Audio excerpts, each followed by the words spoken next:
Hello everybody, welcome to Do All the Things, the GDQ Hotfix show all about hamster speedruns and completionist categories in general. My name is Mr. Shasta. I'm your host tonight for Do All the Things. I already said that. Anyways.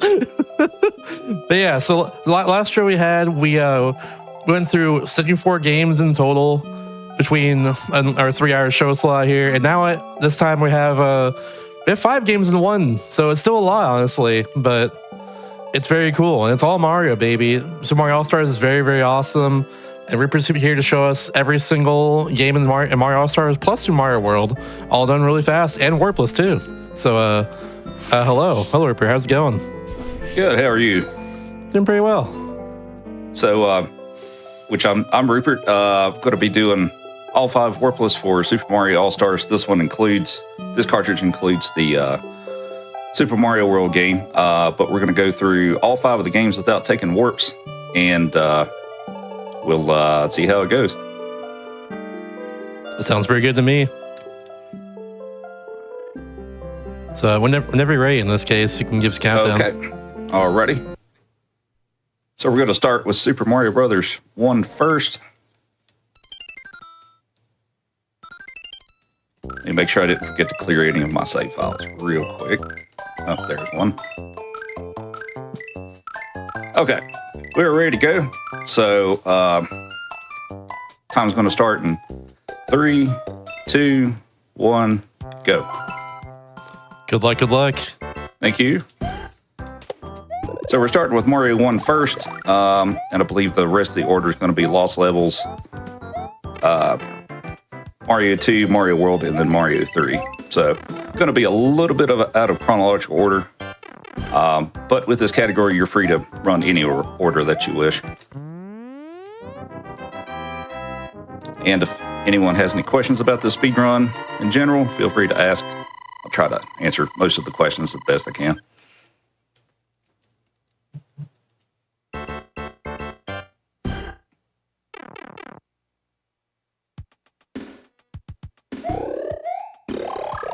So what got you into running Mario All-Stars like this?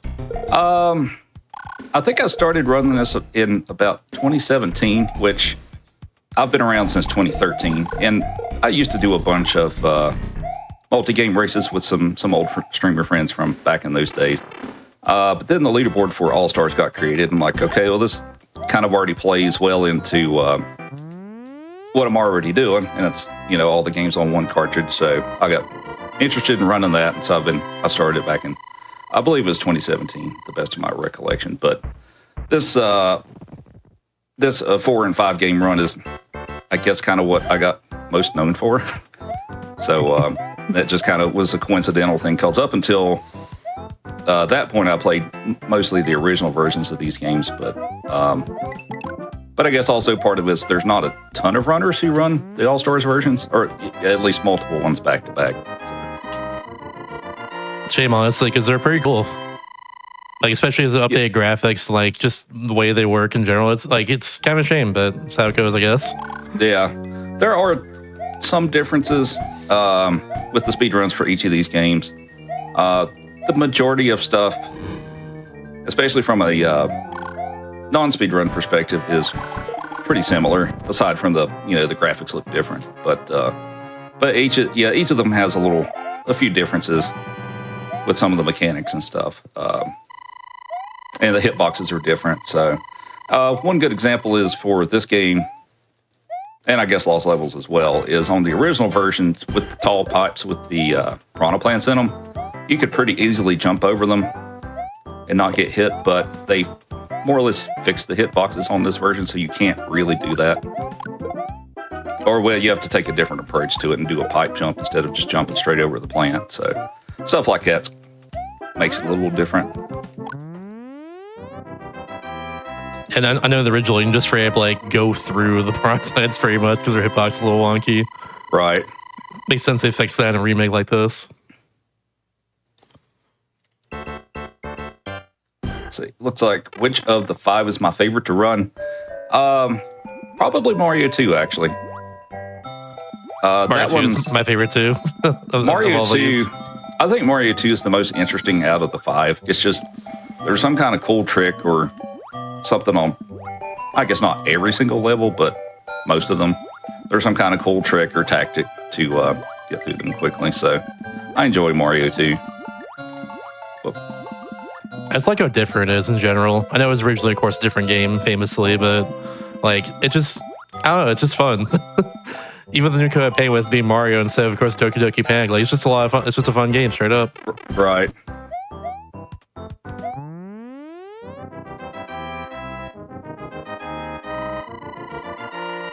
I'm someone in general who likes a more zany 2D platformer, I guess. So that's probably why Mario 2 appeals most to me, I'd say, compared to the other ones. Yeah, like, Borderlands 4 is my favorite games of all time, so yeah. Yeah, it's definitely different from the other games quite a bit. But I kind of like it for that, honestly. Mm-hmm. Not that there's anything against any of the other games, but I kind of like it because it is different. And they're all classic for a reason. Right. Mario 1, of course, it stood the test of time. People still run it to this day and still play it all the time to this day. It's great. Lost levels, it's known for being really hard. That's all I know. I don't know as well, but we'll see that soon for sure. Yeah, Lost levels can be pretty brutal. It's they ease the difficulty a little bit on the All Stars version compared to the original Famicom Disk System version. So one of the big ones is if you in the All Stars version, if you game over, you can start back from the level that you got a game over on instead of having to restart the entire world. So like if you had a game over on say 5-3, you start back at the beginning of 5-3 instead of 5-1. So, oh, interesting. Okay, makes it a lot easier then, for sure. Yeah, that made it a little less brutal, like for that. And then Luigi has different mechanics from Mario, and they made him control a little better in the All Stars version. So, but that being said, still it's a pretty difficult game. But the All Stars version makes it a little bit easier. Mm-hmm. Now, I have a quick question for you. I noticed that you slowed down and killed Bowser before hitting the X in the previous level. Why did you do that exactly? Is it faster to do so? So, yeah. So basically, what it is, the reason that's faster is that when you touch the X without doing the fire kill on Bowser, when you do that, you have to wait for the bridge collapsing animation to finish, and then Bowser falls into the lava and all that. But if you kill him with fire and then you touch the X, the screen immediately scrolls over to the right. So that can save. It depends on how quickly you do it. 2 to 3 seconds per world, roughly. Just depending on how efficient you are with the fire kills. But yeah, not having to wait on that bridge collapse animation saves some time. You know, I've seen a lot of Mario speedruns in general, but I've like kind of just tuned out the fact that the bridge collapse is a thing, I guess. Yeah, so that makes sense then. Been a while since I played Mario 1, or in my case, I grew up in Mario Bros. Deluxe personally, casually at all. Oh, okay. So I just totally forgot about that.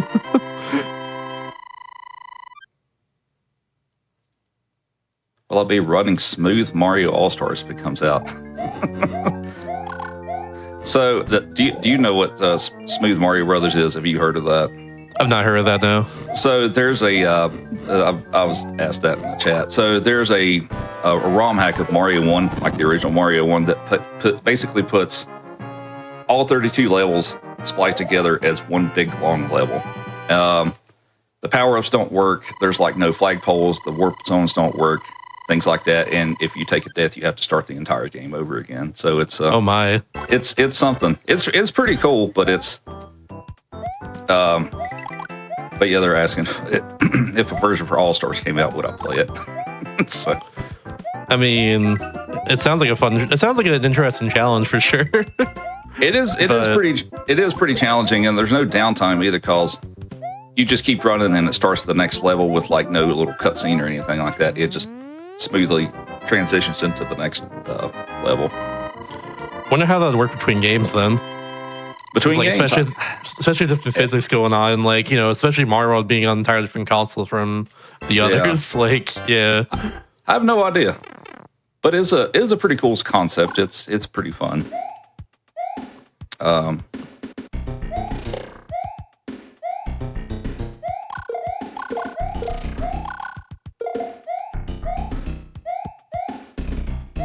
had something I was going to say, and now I forgot what it was. Been there before, don't you worry.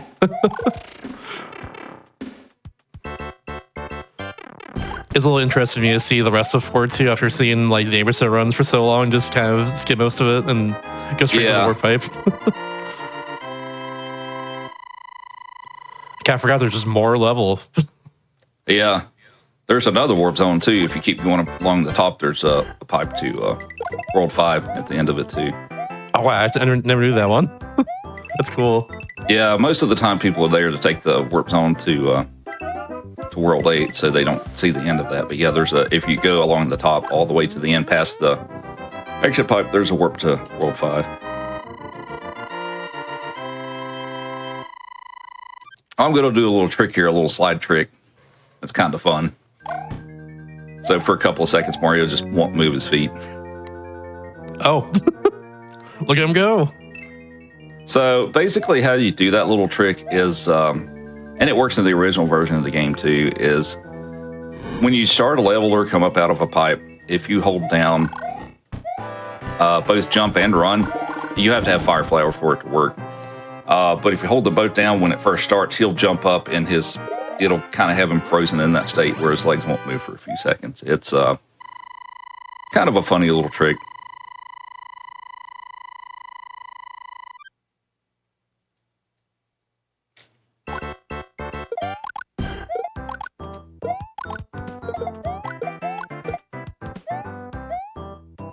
Something cool I noticed as well with All Stars compared to the original is that you're saving like 5 or it's even more toads per world now instead of just like the one toad that's like your prince in another castle every time.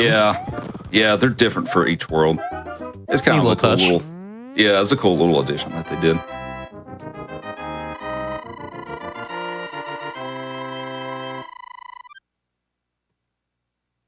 All right, let's hope that the bullet bill doesn't get me here. It didn't. Cool. Nice. There's a bit of a risk there if I just don't slow down there that the bullet bill can come out as soon as I'm jumping in front of the cannon, but thankfully it didn't.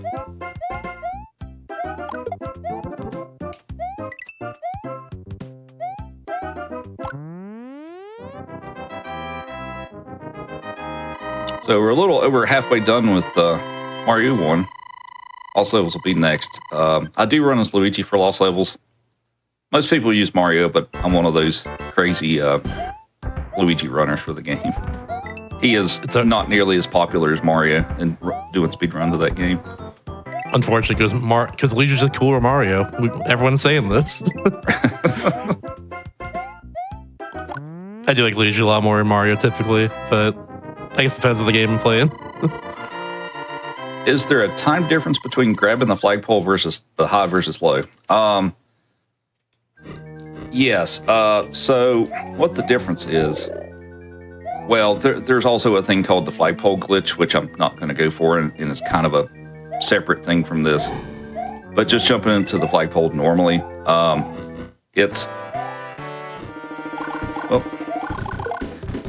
the difference is when you grab the, well, let me take a step back. So wherever you grab the flagpole, you have to wait for the flag to come all the way down, regardless if you grab it up high, if you grab it low, or in the middle.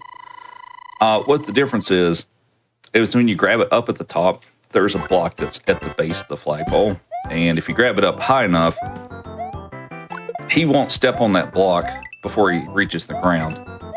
And that's what the difference is. So if you grab it somewhere in the middle or somewhere further down, he'll walk off of that block and then touch the ground. So it's a small time difference, but it nonetheless makes a difference. So right there you saw he went straight to the ground. But if he walks off that block, it slows it down a bit.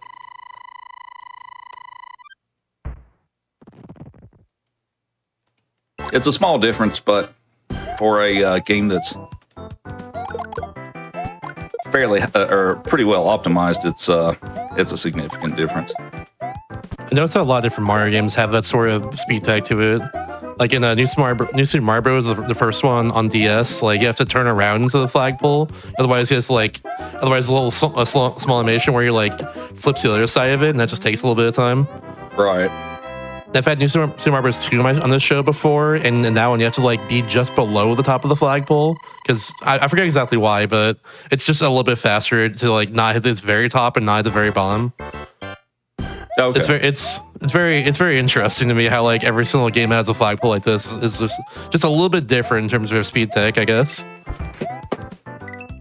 Yeah, so in Lost Levels, I can jump backwards into the flagpole, and that saves some time, but it doesn't really work in this one, or not the same anyway. So once we get to Lost Levels, you'll see me intentionally turn backwards and jump backwards into the flagpole so that I don't have to wait for the animation of him swapping sides on the flagpole. But it's interesting that it works and that it's set up that way in Lost Levels, but it's not for this one because it's basically running on the same engine. Yeah, it's very intriguing, honestly. We gotta do save frames here and there, though, especially for a game like this optimized, that's for sure.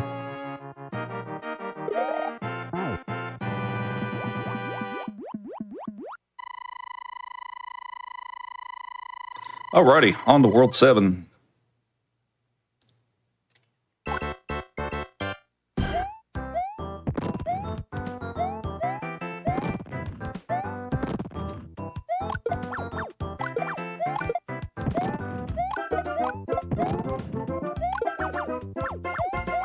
Question from Chad: aside from the arts, is there any difference from this in the original Super Mario Bros?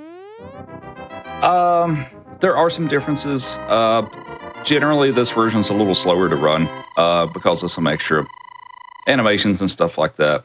I guess really the biggest difference time-wise is in the original version of Mario 1, when you beat a castle level, it doesn't wait for the score to count down, but it does in this version. So you have to sit there and wait for the score to count down and give you points. The physics with hitting blocks as Big Mario are kind of weird in this version. It behaves a little differently, and it's kind of... Most people don't like how they changed the mechanic for that, but... and then some of the hitboxes, most of the hitboxes have been fixed or at least better than what they were in the original game, which in some ways is good, some ways is makes it more challenging. So like the piranha plants, where if you watch the NES Mario 1, we can easily jump over the piranha plants, but that's not really the case in this one.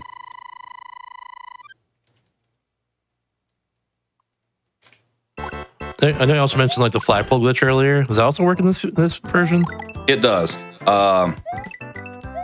Considering that this is a 5-game run and it's not really worth it for me to try to go for that in a run like this, I don't really go for that. But yes, you can do the flagpole glitch in this one. That's totally valid for a run like this. Now, on the other hand, the bullet bill glitch soft locks the game if you do it on this version. Oh, interesting. Yeah, so that's a pretty big difference. I'd say so for sure.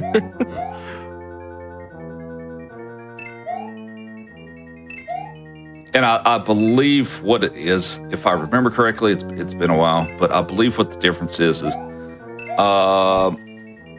there's a hidden block that Mario touches that's like behind like the little castle you go into when you beat the stage. There's like a little block that he touches. And when you do the bullet bill glitch, he won't go over there and touch that block. I believe that's how this works. If somebody knows differently, please correct me, but best I remember. But if you do the bullet bill glitch, he just stays up on the block next to the flagpole, and he never reaches the one that's in the little castle. So it won't trigger the game to continue. I believe that's the case. But like I said, if I'm wrong, please tell me I'm wrong. But the best of my recollection, that's how that works. All right, so we're on World 8. So we're almost done with this one. Save the 7 tiny toads in the last castle there. Yeah. It's pretty great. Just burst out of the bag. Very good. And once I touch the axe on this one, I will reset and immediately start up Lost Level. And that is not the top of the flagpole. I'm very curious to see Lost Levels. I haven't seen the game much, like, in general, honestly. This game still uses frame rules. Yeah, it's not exactly the same, but it does. Is it like less frames? Like it's well, because of how the game loads and stuff like that, and the extra transitions and stuff, it's not a 1-to-1 comparison. Basically. Okay, but it still does use a frame rule system. Now we're gonna wait on that one.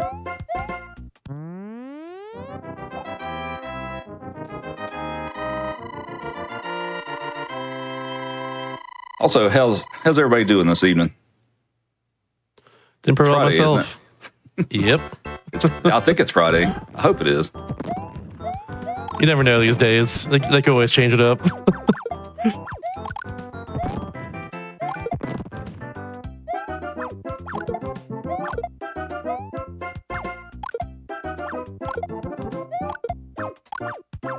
All right, so I'm going to brush against that block to delay the timer just a little bit, because I don't want fireworks. Ideally, I know I've managed to get a few along the way, but fireworks waste a little bit of time, so we try to avoid getting those in these games.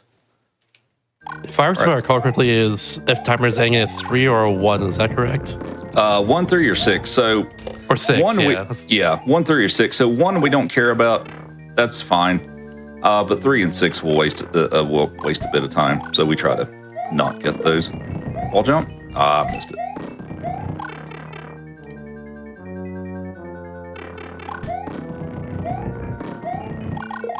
Ooh, what?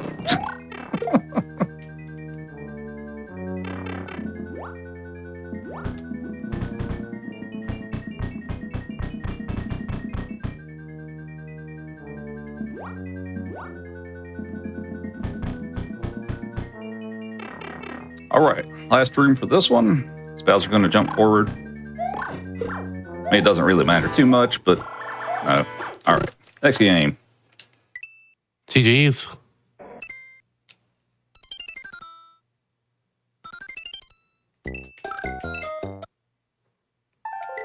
Someone's asking if you had difficulty adjusting to like the SNES button layout for these games, or is much between this and like the NS game like the same? Not really. I like it better, actually, for the Super Nintendo. It's a little more comfortable, but yeah, as far as getting adjusted to it, nah, it's not really that much of an issue for me. That's totally fair. I also like the SNES better than the NS controller myself. So for loss level, since this is the worthless category, not 100%, we go to 8-4 in this one, so we won't do the Worlds 9 and A through D. That's for the 100% category. For those of you who may wonder how far I'm going into this, but yeah, we stop at 8-4 for worthless. Whoop. Yeah, I'd love to show off like 100% for this show, but a little bit longer than my usual show slot.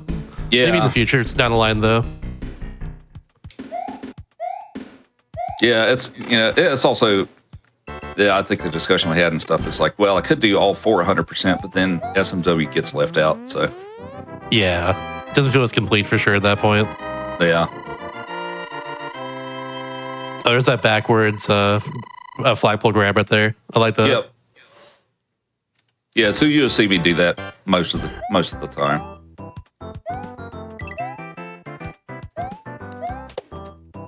Big super jump. Whoa. You know what? I don't normally go for fire with Luigi in this game, but we're going to go for it. We'll see what happens.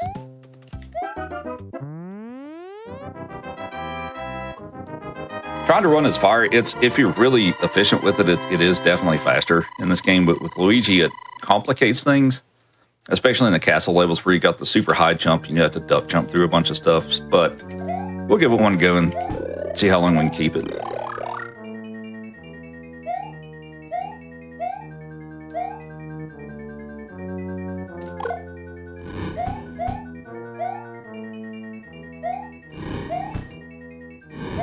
We're gonna wait.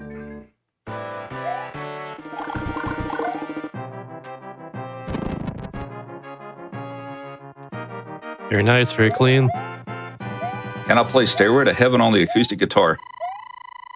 Maybe next time.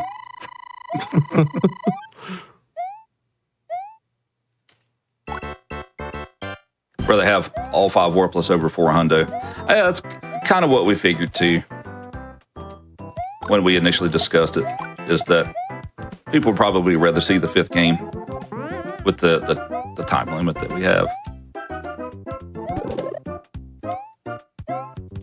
Oh, well, there goes my power up. I'm kind of curious though. Besides just like the extra worlds in this game and Nicest Exit and Super Mario World, what are the differences between like All-Star, like 100%, and I guess Warpless for this? For each game, the difference, Mario 1 and Mario 2 are the same. There's no difference between Warpless and 100%. For Lost levels, Warpless goes to 8-4. 100% goes to all the way to D4. SMB 3, Warpless, you have to play all 8 worlds, but you don't have to play every level within it. And then 100%, you have to play all the levels. And then for Super Mario World, that's where the biggest difference is. For Warpless, we do the category that's called No Star World, which is, well, what it sounds like. I can't use the Star World to get through the game. So you take like the big loop around the map through Vanilla Dome and Forest of Illusion, Chocolate Island, stuff like that. So it's like 30-some levels. But for 100%, it's 96 exits. So you play every single level, and then the ones that have 2 exits, you do both. So that's pretty much of a difference of a roughly 35-minute run to closer to an hour and a half.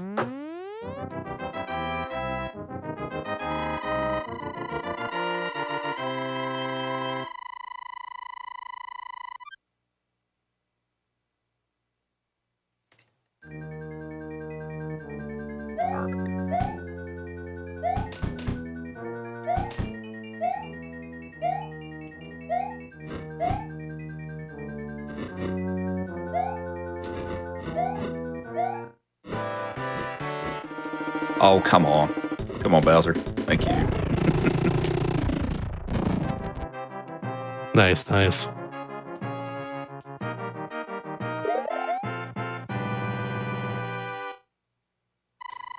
Okay, on to World 3. Which one do you say is the hardest world for you in Lost levels? The hardest world? Of course, we're not playing it today, but probably World D. I guess it makes sense as the final world after all. Yeah. Yeah, like D1's pretty brutal. D3 is chaos.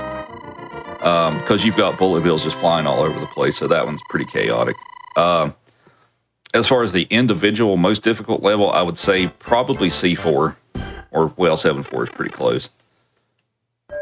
It's a very long level, and you have a poorly placed fire bar and Bowser throwing hammers at the end of it, so it's that one's pretty tough. Yeah, that if we do it then. Those hammers are always hard to dodge, and having dodged something on top of that too, it's a lot.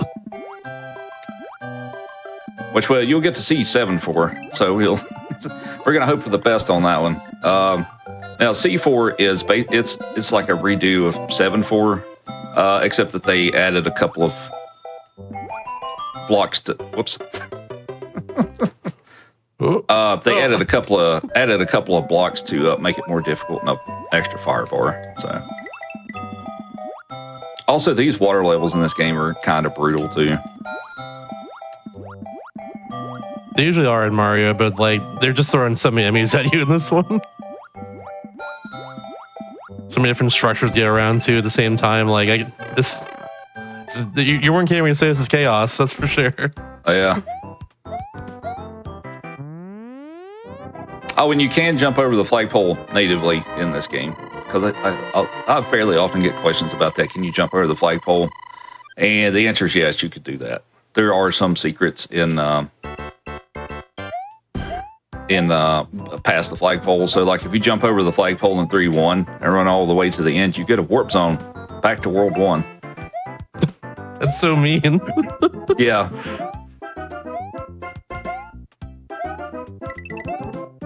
This game was a troll sometimes, but like, dang. Yeah, they were a little mean with that one. Just a little bit for sure. Just a little bit.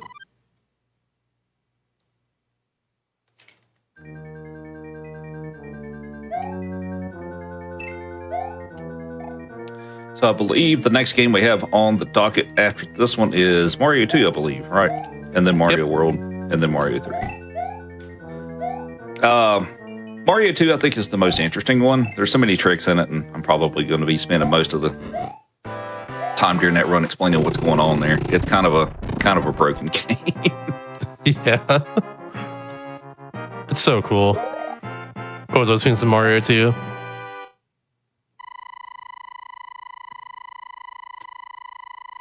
Go on to World 4. I think I remember watching. I think it was Cool Kid a while ago, just like grinding on Mario 2 runs. It's so optimized, like incredibly so. The highest level of runs for Mario 2 is pretty insane at this point. Mm-hmm.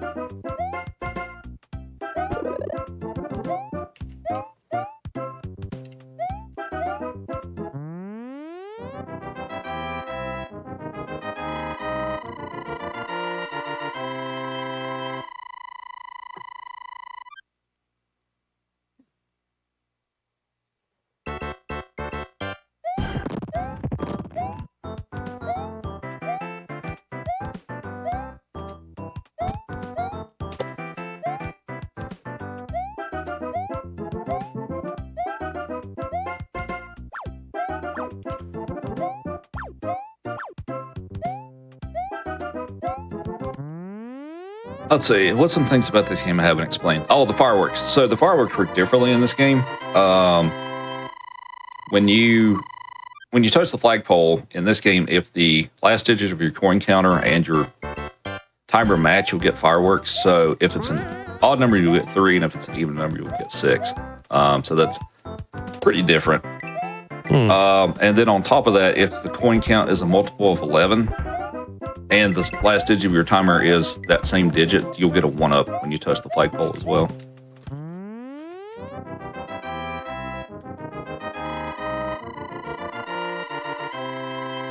I wonder why they changed it like that. No idea. Yeah, it's quite a unique change to say the least. I feel like they definitely thought it out a little bit more, I guess. Yeah. Now the adding that you can get a 1-up by doing the coins on the flagpole and stuff, I thought that was pretty cool. That was pretty awesome, honestly.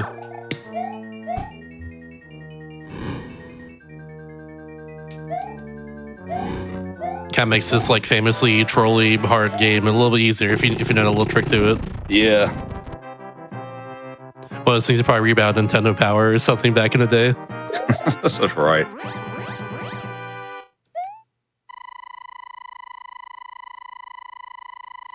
Or like a strategy guide of some sort, either way. Yeah, I had the official Nintendo strategy guide for All Stars when I was a kid. Wish I could find that at some point. But I did have the whole thing. They had level maps for all 4 of the games, which was actually pretty cool. That's awesome, honestly. If I dig around enough, I could. Yeah, this game has a wind mechanic in it, and it pushes you forward. And it's kind of weird. All right, so I'm going to set up and try to do a super jump here. If we slow down and hit that guy just right, we can just clear the wall like that. The way you're supposed to do it is there's a couple of hidden coin blocks you're supposed to reveal and jump on top of those and get over the wall. But we can do that instead.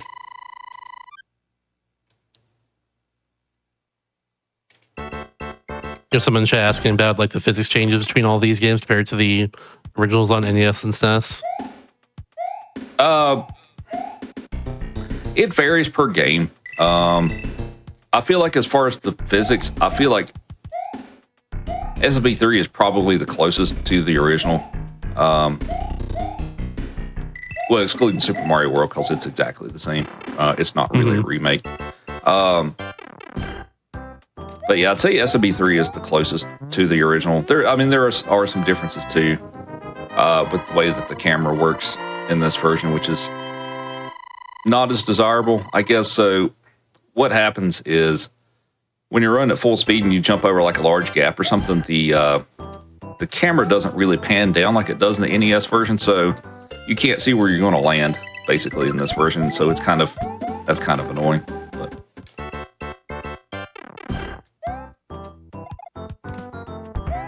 Well, oh no, he got me. Dang. It does feel like the physics of this are a little like snappier, if that makes sense. Like the original games feel like a lot more like momentum heavy, if it makes sense. Like once you start going, it's harder to stop. In this case, it feels like it's kind of easier to stop and go again. For Luigi, is that right? For Luigi, it definitely is. And I've kind of oh no, that's not exactly what I had planned. This level's also kind of a pain.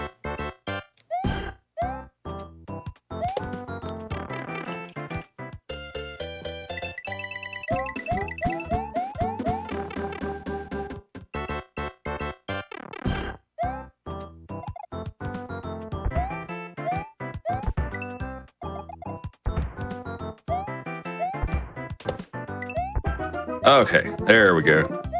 Nice. There's a 1-up.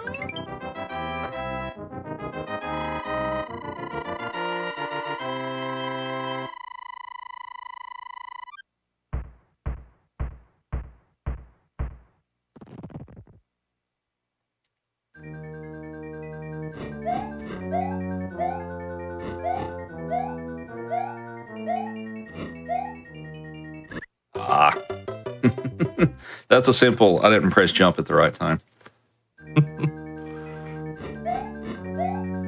These mistakes to make, honestly.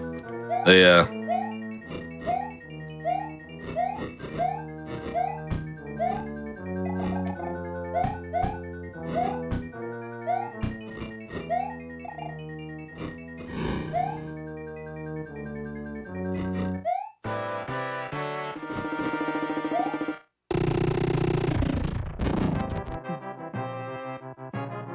So Bowser should start throwing hammers in the next game, or the next world.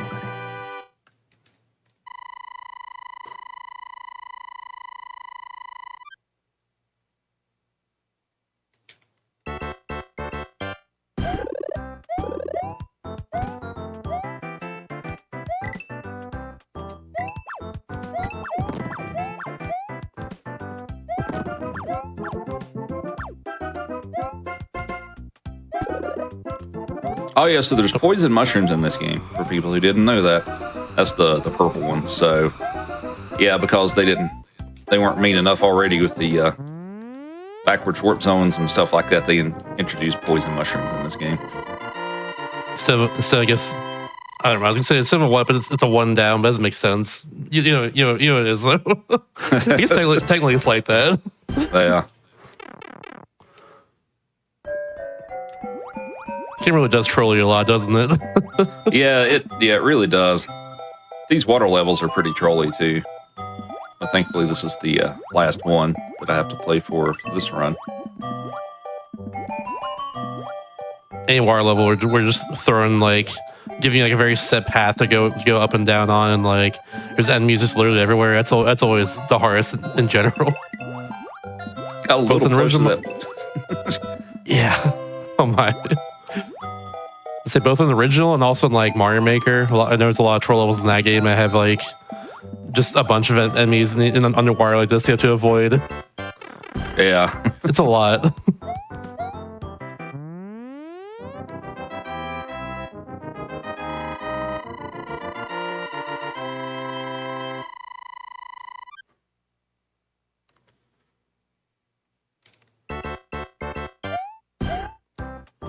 So while we're going through World 6 here, mind if I give a quick announcement? Go for it. Sweet. I can tell you all about Awesome Games Quick 2026, by the way. We'll be live with that in Pittsburgh, Pennsylvania from January 4th through 10th. Registration is available now through the events, so be sure to register if you want to experience the event in person. Visit gq.gg for more info on that one. And also, if y'all want to appear on Hotfix in the future, if y'all will spearhead any games that could fit any of these Hotfix shows here, We're accepting submissions for the winter season, which just started very recently. So if you've got a run you'd love to showcase on the channel, send it our way at gq.gg/submit/hotfix.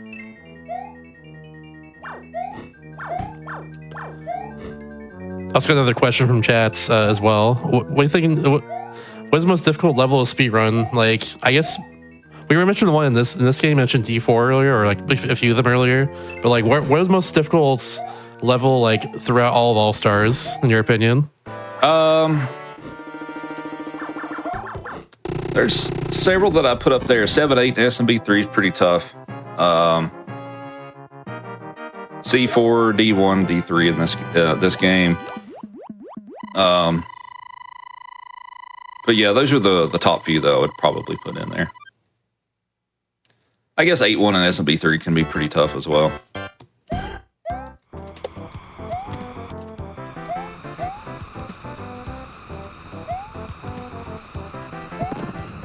Oh, don't troll me. Sometimes if I'm grabbing that star, a fish will come up to get me before I grab the star. So thankfully that didn't happen, but that does happen sometimes. Got a little close though.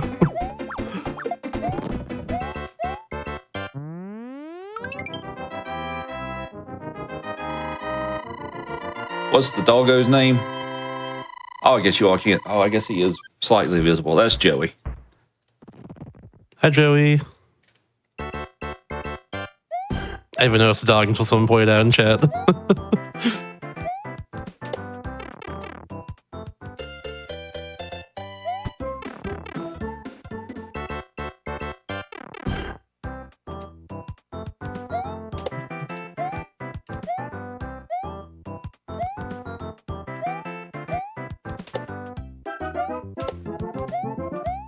Yeah, the dogs are pretty much typically on my streams one way or the other.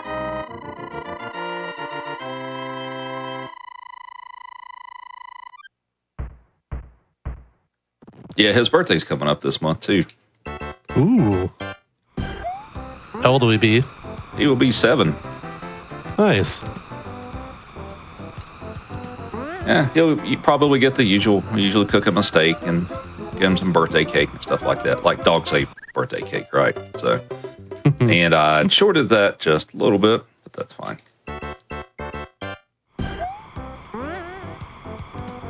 And we usually time it to see how quickly he can eat it, because why not put a timer on how quickly he can eat a steak? Why not, honestly? Typical speedrunner thing to do, just time everything.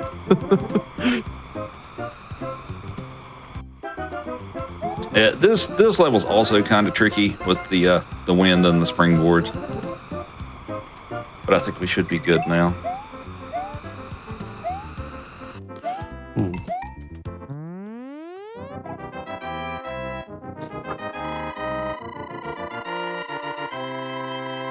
All right, 7-4. So for me, this is, at least for this run today, this is one of the most difficult levels that I have. It's kind of tricky throughout, and then you've got a firebar and Bowser throwing hammers at the end of it that get kind of tricky sometimes.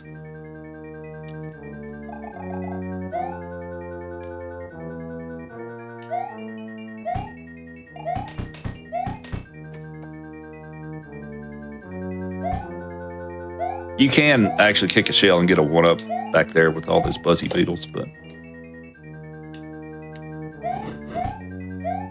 God, his firebars are really trolly, especially.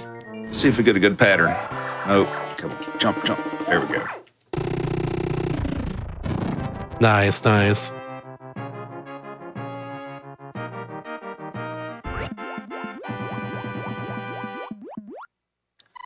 Alrighty, on to World 8.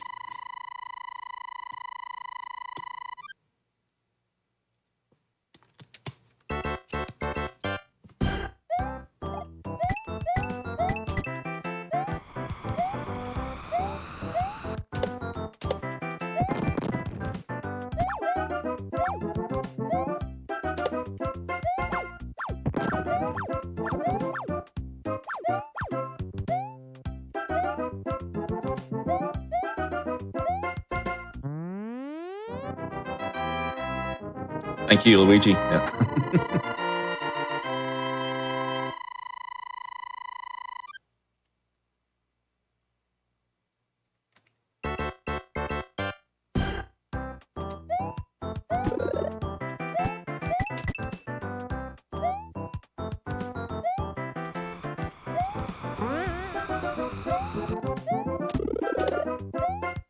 That was pretty good.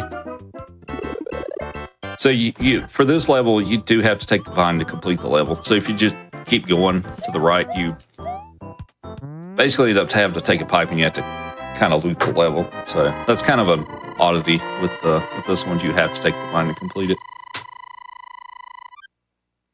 I kind of like that in a way, forcing you to find like the quote unquote secret in the level to beat it. Yeah, it's kind of cool. They're also kind of trolly there too, and like just right before that vine block, there's a star. So, and you have to jump on the Koopa to hit that vine block, and they put a star there. So, if you grab that star, you're gonna have to sit there and wait for it to stop before you can jump on the Koopa. So they were kind of trolly with that.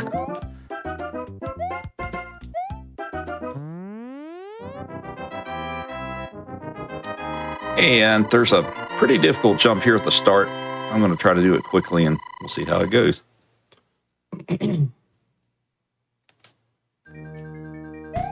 There we go.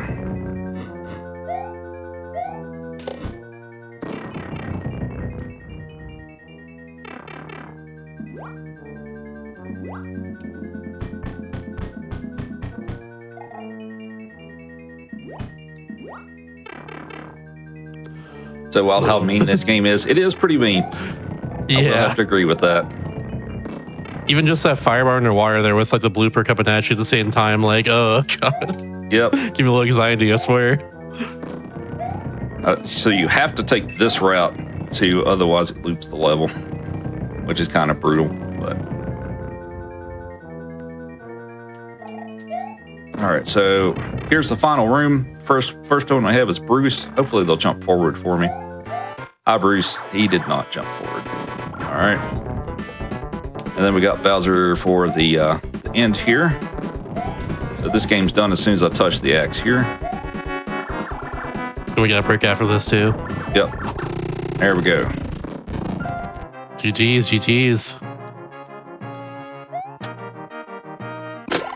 All right, so yeah, we're gonna take a break right here, everybody. So we'll be back in just a little bit with more Super Mario All Stars. Stick around for that. I'll see you in just a little bit. Welcome back to Do All the Things, everybody. The Hotfix Show, all about 100% speedruns, completionist categories in general. I'm your host, Mr. Shasta, and we're about to get back to some more Super Mario All Stars here, starting with Super Mario Bros. 2. Take it away, Rupert. Thank you. We just finished Lost Levels, so we're going to start with Super Mario Bros. 2. So let's go ahead and get started. Once we started, I'm going to reset and select the next game here. So resume the timer in 3, 2, 1, go.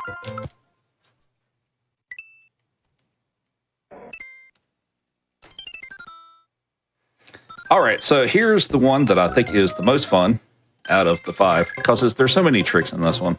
It's a fun game to showcase. So for the first level, we're going to try to do a floor clip. Sometimes I get it, sometimes I don't. But we're going to pick up a potion and try to see if it'll push me through the floor, and that'll put me further into the level. I just missed it. That's a fairly precise trick.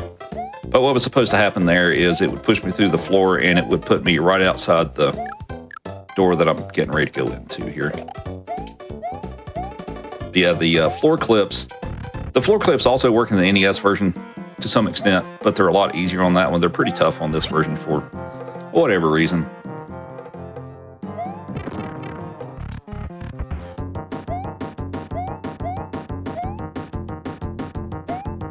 So we're just going to take care of Birdo here.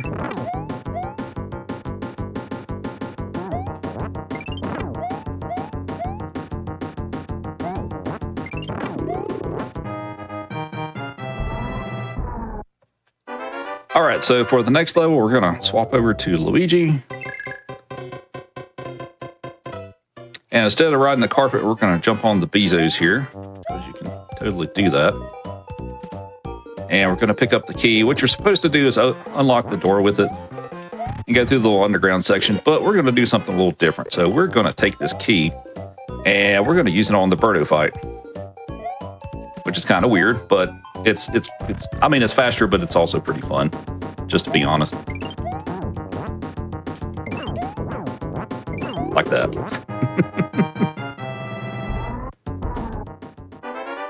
Okay. The double hit, I see. Yeah, it's a fun little trick. I mean, yeah, it's faster too, but it's just, I don't know, something's funny about taking out Birdo with the key. So we swapped over to Toad for this one. I'm going to try to do another floor clip. Now, this one's kind of important that I get it, but it's also really precise, so let's hope for the best here. But that keeps me from having to go grab the key and bring it all the way down. So let's see if I get it. Nice, I got it. Nice. Whoops. And I slipped. Also, a pretty common question I get is, why am I using Toad on a lot of these levels? So he's the only character that this applies to, but when you carry enemies and heavy objects, he runs 20% faster. So that's why he's ideal for not all the levels, but for a decent portion of them. So, yeah.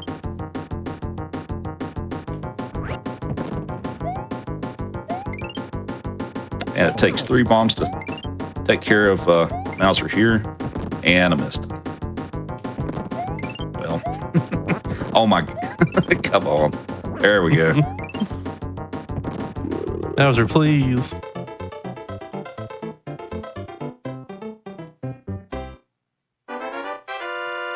Level's not just like a kaboom or anything like that. It's just a bomb.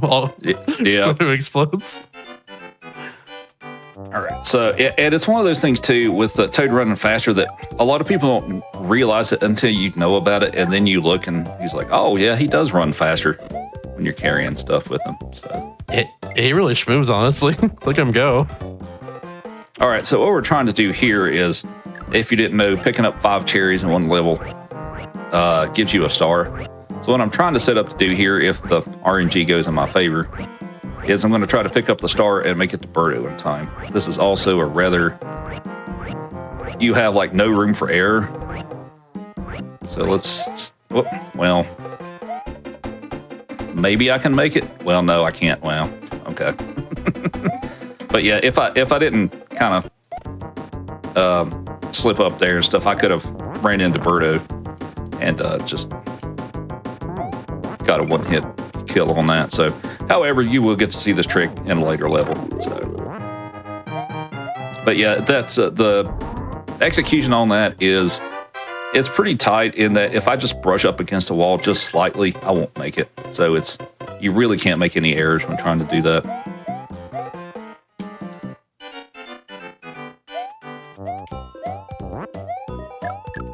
I don't think there's any real crazy tricks for this level.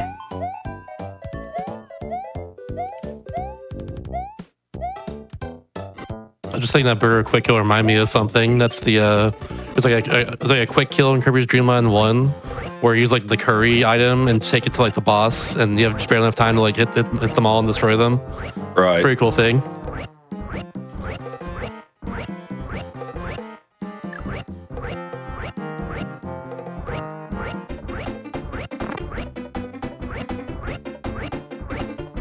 Or plus SMB2. Yep.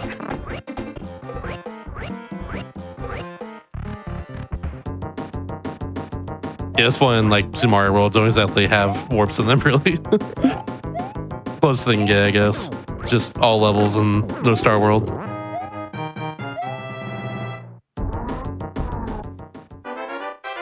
Which means, hey, go ahead. Oh, I was just saying we're moving on to 2-3. There's something I'm going to show in the later part of the level, but you can go ahead.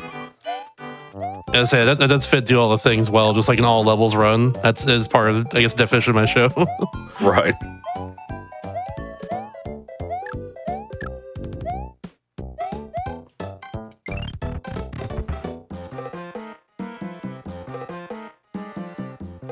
Can we add the 4 NSAB games and Wonder to this run?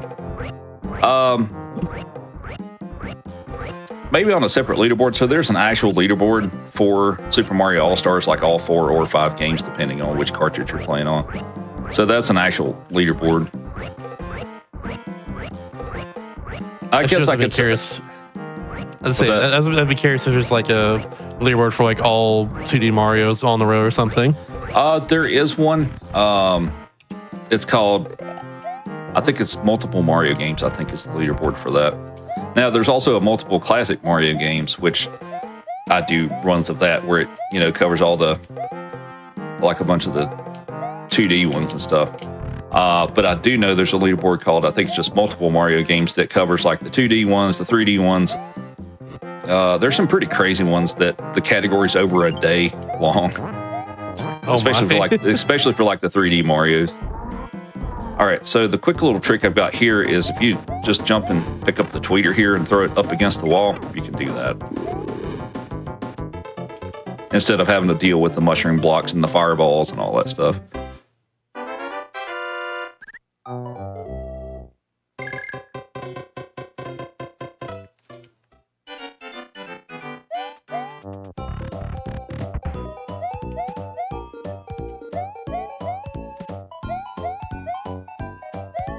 Whoops. I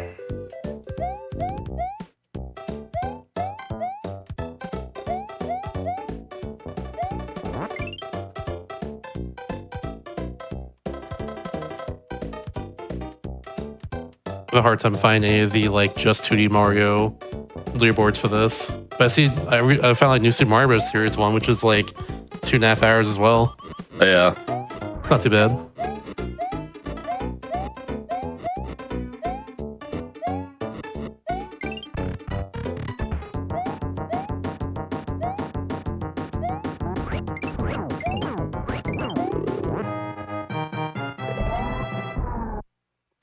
All right, so here's the one level that we used the princess on. I know this was for people who played this as a kid and stuff. For a lot of people, this was the favorite character, but this is the only level she gets used on. And there's her float mechanic works well for, well, I totally just missed that throw. But this little gap right here, she can float across that, and that's helpful.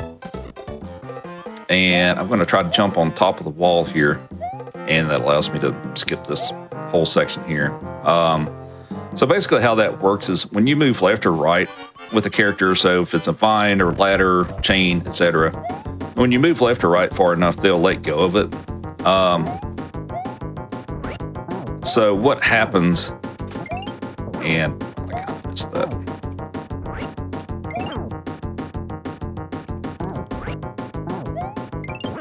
All right. So when they let go of it, you have a small window of opportunity in which you can jump in midair, and that allows you to jump on like top of the wall. If I'm not mistaken, all the characters except for Luigi, it's a 3-frame trick that you can do that.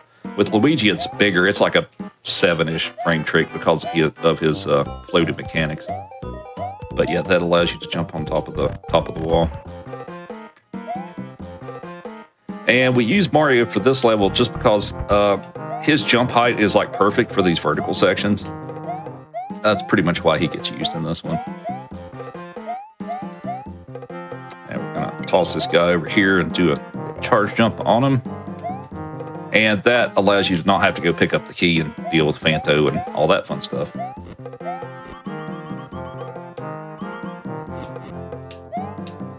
So I'm gonna try to set up a trick here that I can take out Mouser with the star, but we're also doing a kind of a glitch here too, so hopefully I get it.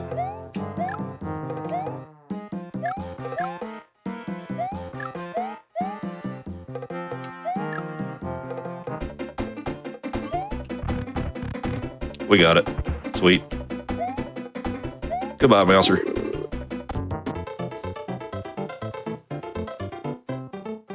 See you later.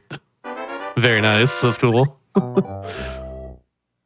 So that carries a lot of risks because if I do that, if there's a certain way that I do that trick wrong, I'll soft lock the game. So I took a big risk there.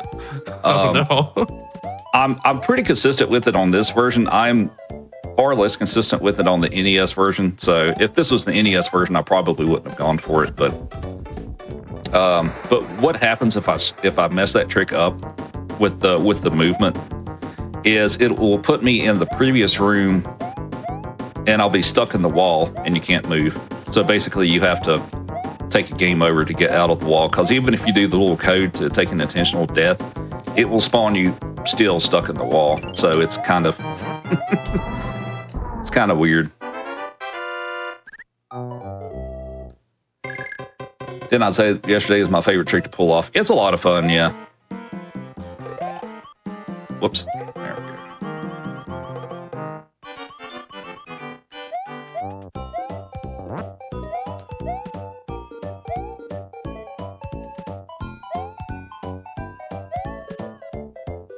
But yeah, this is a difficult game to speedrun, but it's a lot of fun at the same time. There's so many tricks in it that makes it a pretty cool run. It's definitely a very trick dense game in general, especially the mechanics of like super jumping and all different characters to work with. Like it's just there's so much going on with it. It's always so cool to watch. Yeah, it's not every level that has a trick in it, but a lot of them do. So we're going to try to get a star kill on Birdo with this one. So I'm going to pick up the additional 4 cherries and try to pick up the star and make it to Birdo. I'm going to take a little damage here to do this quicker. You can also just ride the cannon, but... And there we go.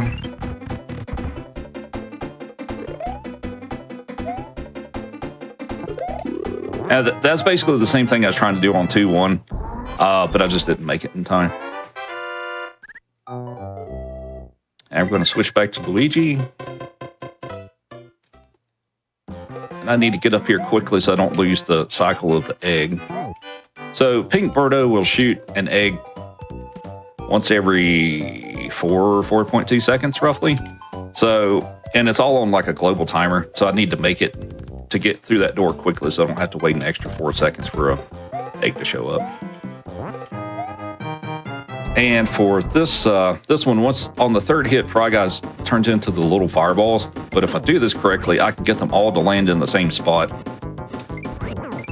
Like that. And there we go. Just all in one. Very nice.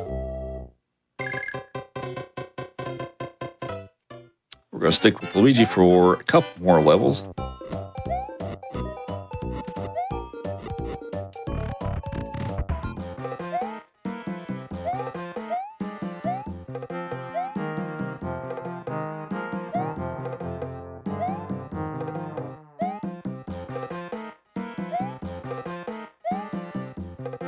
As I mentioned earlier in chats, and this is personally my first experience with a lot of these 2D Mario games, but have you ever played the Super Mario Advance games before?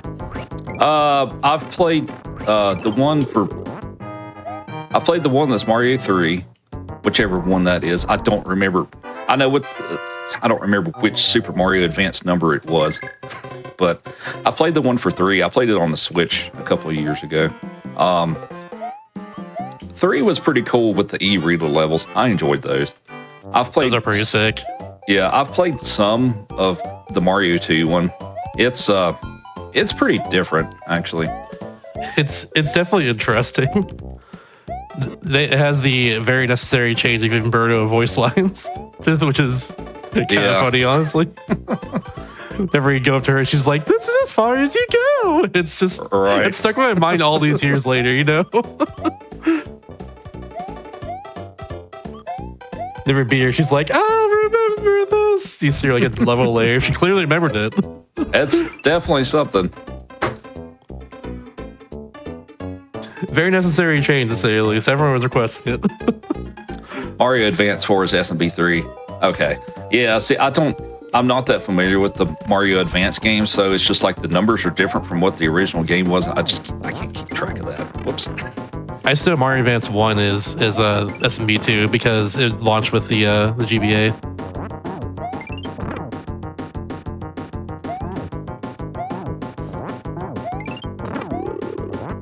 I think 2 is Yoshi's Island. I think it's the one I didn't play as a kid, at least. Bet all the other ones. Just what I needed. Yeah. Oh yeah, true. I'll admit that got a little. That kind of wore on me pretty quickly when I did play it.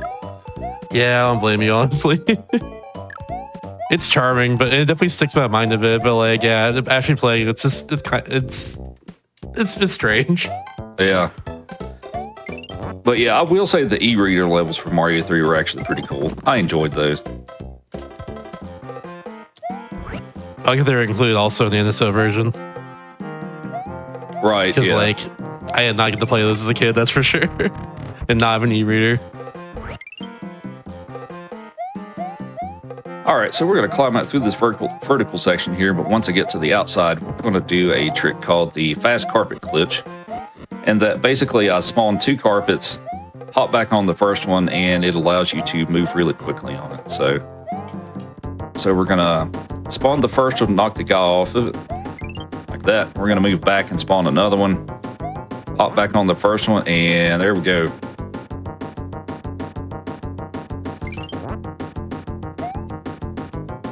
And that's...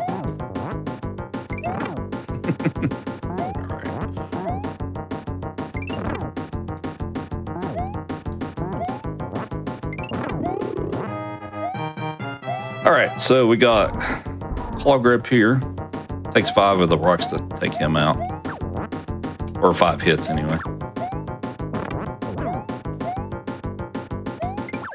And I missed. All right. Oh, there's a heart. A little too late.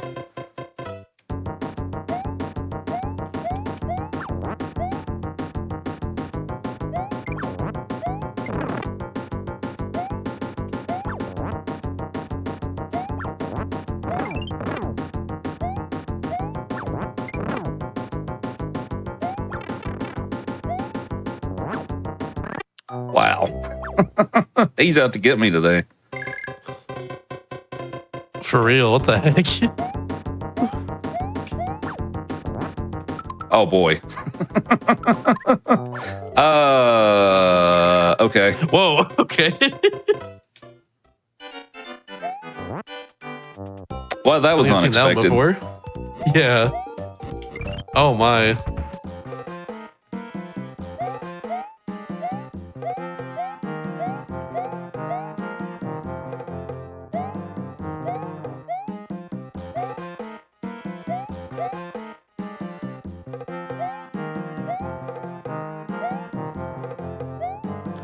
Oh, I forgot about Roboburro too. Oh my. There's so many weird changes in advance, honestly. But like, some are charming, some are just like, but why though?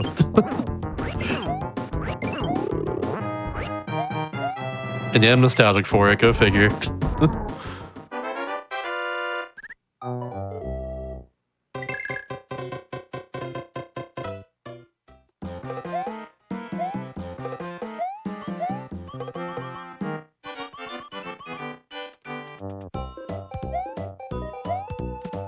I guess while we're just going back through World 5, you mind if I read a couple announcements? Go for it.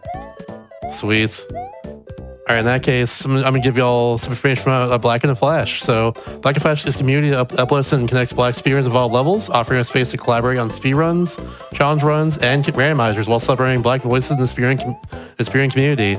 Learn more or apply to join at gq.gg/BAF and follow at blackandflash.bluesky.social for updates. Then Mr. Upcoming events, speeding through the holidays, December 27th through 28th, and Back to Black 2026, February 5th through 8th as well. BF is very awesome. Y'all should support them, that's for sure.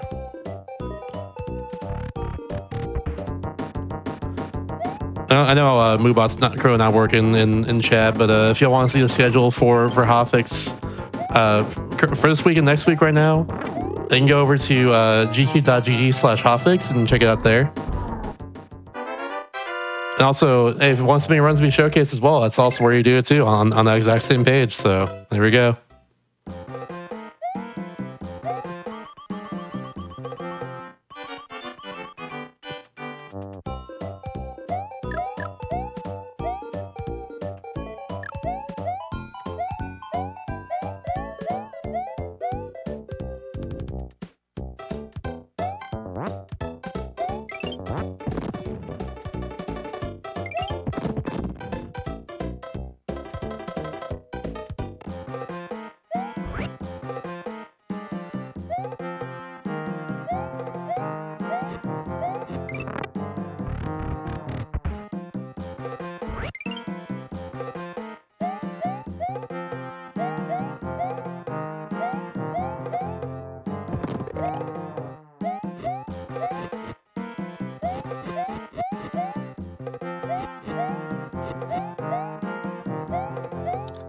All right, let's try all this again. Well, at least everybody gets to see the fast carpet glitch again. It is very cool.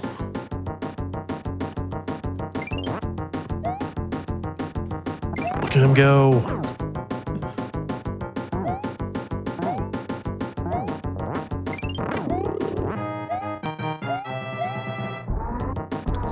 All right, here we go. Good luck, good luck. Dang it.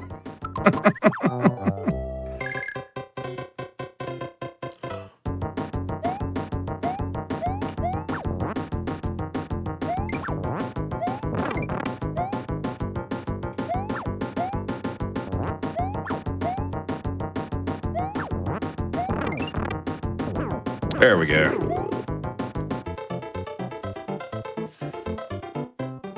That's a tricky boss. Not gonna lie. That's kind of a tricky boss. All right, on to World 6.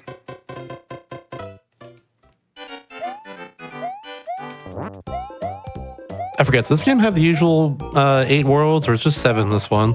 This one goes to 7. 7-2 is the last level in this game. Okay, okay. So it's a total of 20 levels. Nice, even 20. I like it.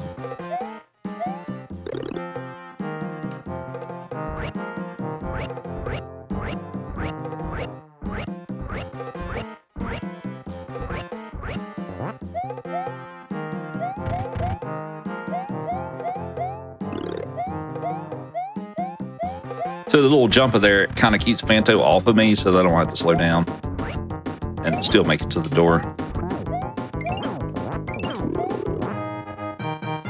All right, on to one of the kind of scary levels is 6-2. So we're going to switch to Luigi. And what you're supposed to do is casually ride one of these birds across the level, but we're not going to do that. We're going to do it this way. We're going to try to jump on the birds through the whole level and the Bezos. Albatos, I guess, technically. And this is one of those situations of if you miss one of these jumps, it's kind of over. But that went pretty well. Nice.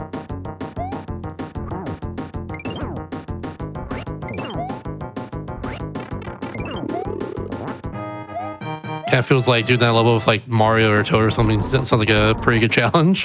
Yeah. I can only imagine Peach probably just floats through a lot of that, no problem. You can do that with the princess. If you're using Mario and Toad, you pretty much have to take the ride. So, all right. So what I'm going to try to do here is jump on the potion to jump over the wall like that. I mean, you can just take the quicksand, but that's a little faster.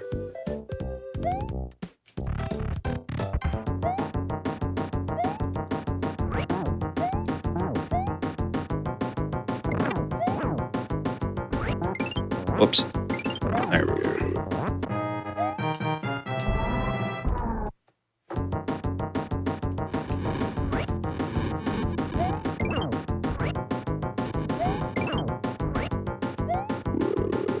And on to World 7.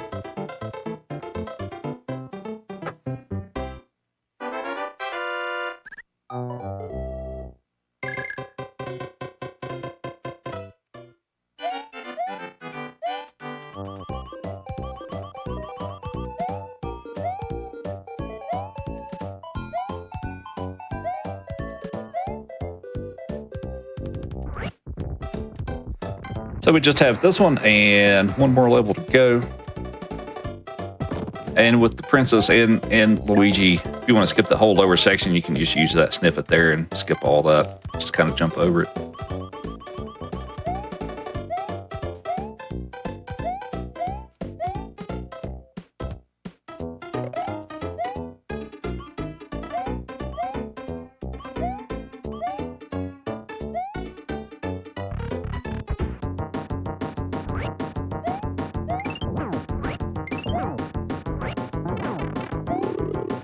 Oh, pick up the orb. Oh, pick up the orb. Thanks, Luigi. This is on Super Nintendo, yeah. All right, last level. I'm going to switch over to Toad.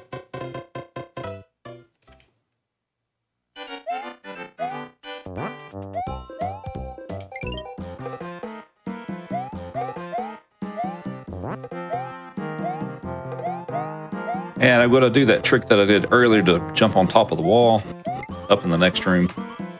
And that will allow me to skip a very large portion of this level. And we're going to do that. And we can just run on top here. Also, the other benefit too is I don't have to take out Birdo to get the key.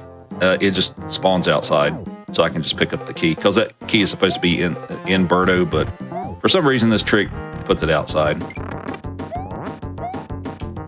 I love the little convenient side effect, I guess. Right, so we'll take out the mask here. And it takes 6 vegetables to take out Wart, so let's hope for a good fight here. 1, 2, 3, 4, 5. Oh, that's a good shot. 6. All right, that's a great war fight. Clean. Very nice. All right, so Super Mario World is next. So once I go on the door, I'll reset and we'll start that up.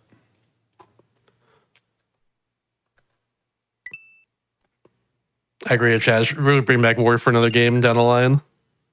Wart's so cool. He's only used right here. Right.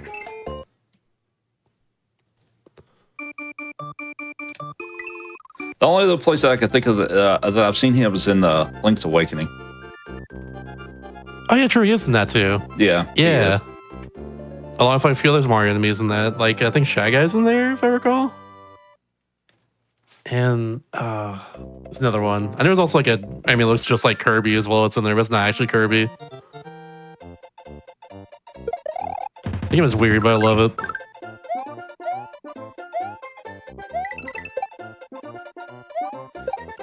All right, so for this game, we're doing No Star World, which is what it sounds like. I can't take the Star Road to complete the game, so we're going to take the big loop around the map. It's 30-some levels, so it's, this is considered a mid-length category for it.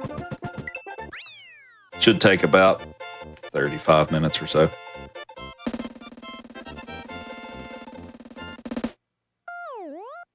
You said this version of Super Mario World is the exact same as the original, right?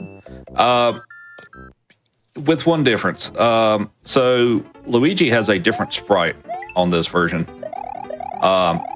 meaning that he actually looks different, not just a palette swap for Mario. He actually has a different sprite on this version. But aside from that, yeah, it's pretty much the same. Okay, okay.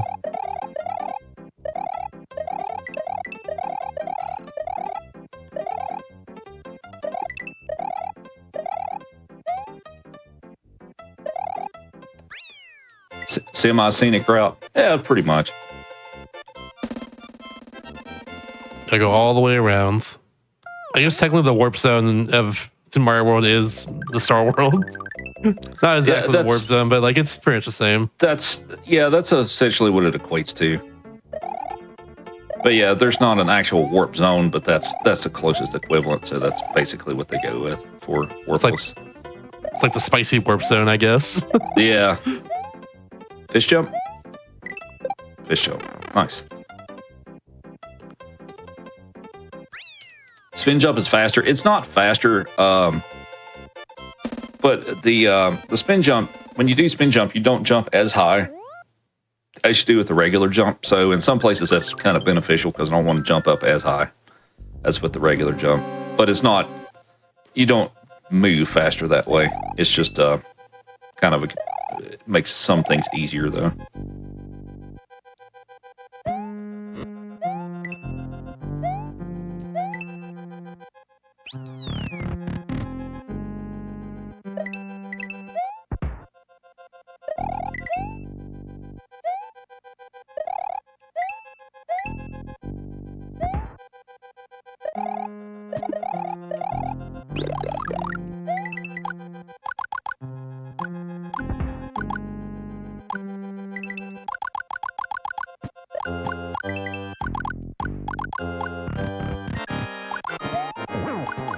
Yeah, World 1 is done.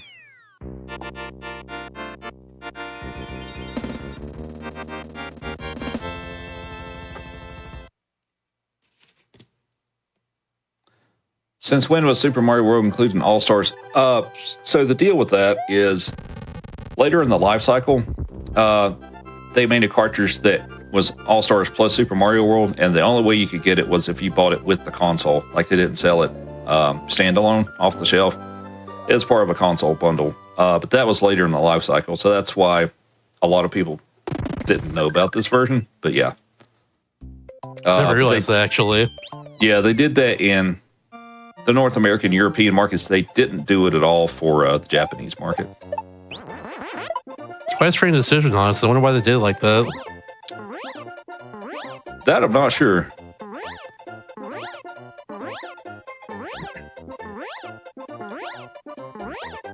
I feel like if they just sold it again, standalone, but with another game on top of that, it probably would have done pretty well. But yeah, I mean, hey, just had to push the system itself some way. But yeah, you can't find as many of these cartridges. I mean, there's they're obviously still out there. It's not like they're rare, but they're not as numerous as the regular 4-game cartridge. Usually, if you try to buy one too, they're typically more expensive, just because they're a little tougher to find.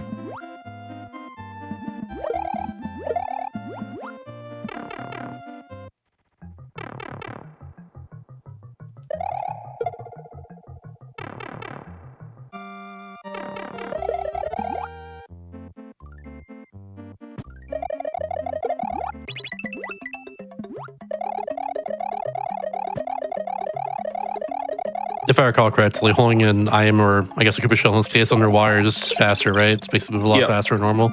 Yeah, you move quite a bit faster. Sick.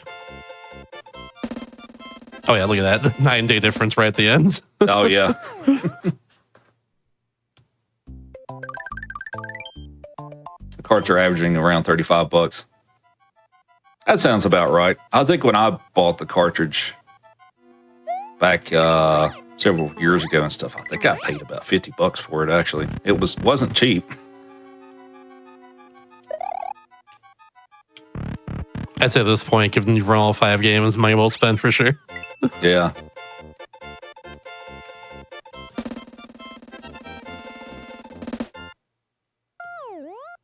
Someone's asking if the leaderboard for this game restricts you to that version of the game with All Stars in it, or can you run like the 4 games and then like a carve to Mario World afterwards? So for the leaderboard for the all 5 categories and stuff, you have to play on the version that includes Super Mario World. So it's not as far as like switching between like a standalone Mario or a Mario World cartridge and the all 4 cartridge. That's currently not set up that way. So if you're doing all 5, then yeah, you'll have to play on the all 5 cartridge.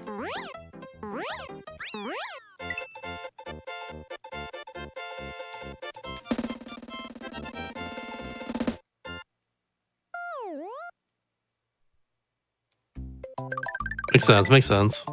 Now for the all 4 categories, you can either use the all 5 cartridge or the 4-game cartridge. You can use it for either one for those. And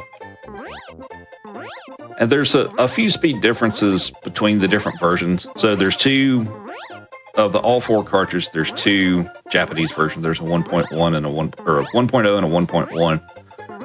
And the 1.0 version is really the big difference with that is there's a pausing glitch that you can do with the boss fights in Mario 2, and it's a lot quicker to do with the Japanese 1.0 version, but it's slower in the 1.1 version, which is kind of interesting. I don't know why they changed that, but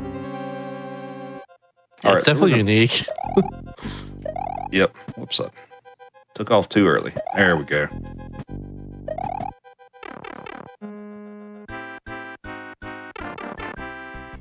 All right, let's see if we can do the spin fly up through the vertical section.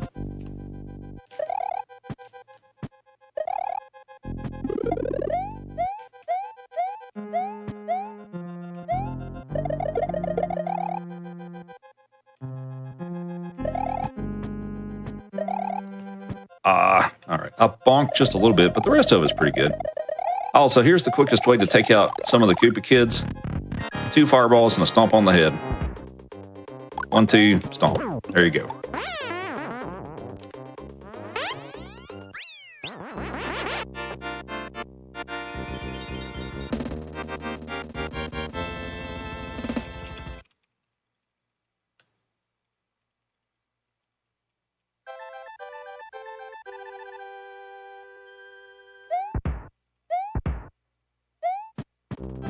for the Vanilla Dome section, we're going to take the top route. It's a little bit faster than taking the normal route. Even with the 2-minute long auto scroller, it's still faster to go topside.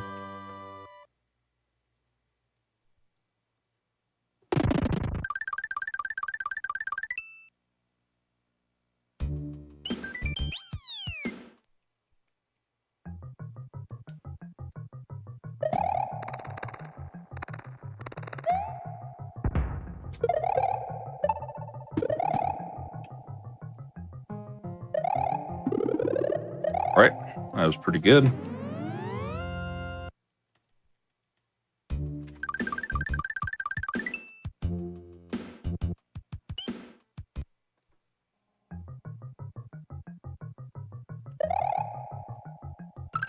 This is another vertical level. Not nearly as tough as the castle I just did.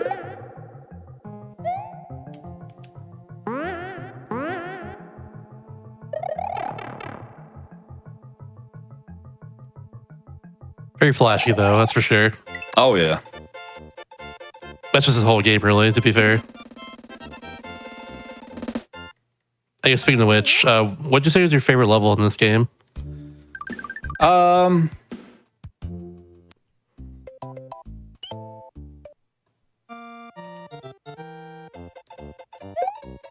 Favorite level? Probably... with the cape, maybe Roy's Castle. It's also a difficult level to do, but it's fun to pull it off, to pull off the execution for that.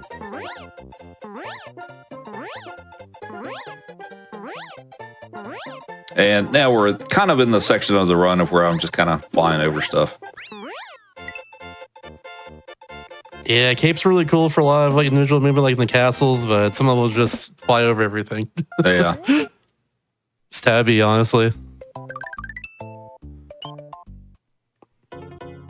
Yeah, this if you start running no cape categories, this game becomes way different. And there was also like a no cape, no Star World category for this too. Yep. But it's just like, this is the warpless category complete rather than, I guess, being more challenge road, no cape, no Star World. Yeah. So I recently learned Lunar Dragon no cape. So what that category is you have to pick up all the levels that have at least 5 of the dragon coins or Yoshi coins, whatever you want to call them. Every level that has at least 5 of those, you have to pick them all up to get the one up. You have to pick up all the moons in the game. Those are the little moons that gives you 3 lives. And then you have to complete all possible exits without the use of a cape. So it's a it's a tough category. But I did learn that recently. That's a lot. That sounds really cool though at the same time. Both like a challenge and also just you're doing more of the game. So that's really a challenge in and of itself, I guess. Yeah.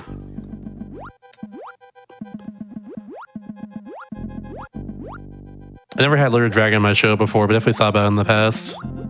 It's such a cool category.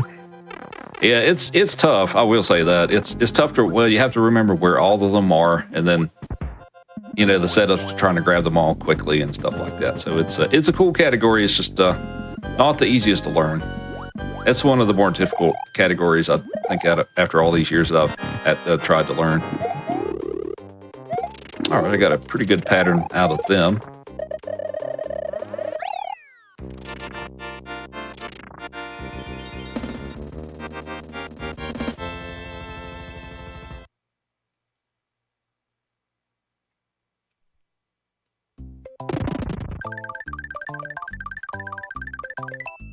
And now it is time for everyone's favorite 2-minute auto scroller. Woo!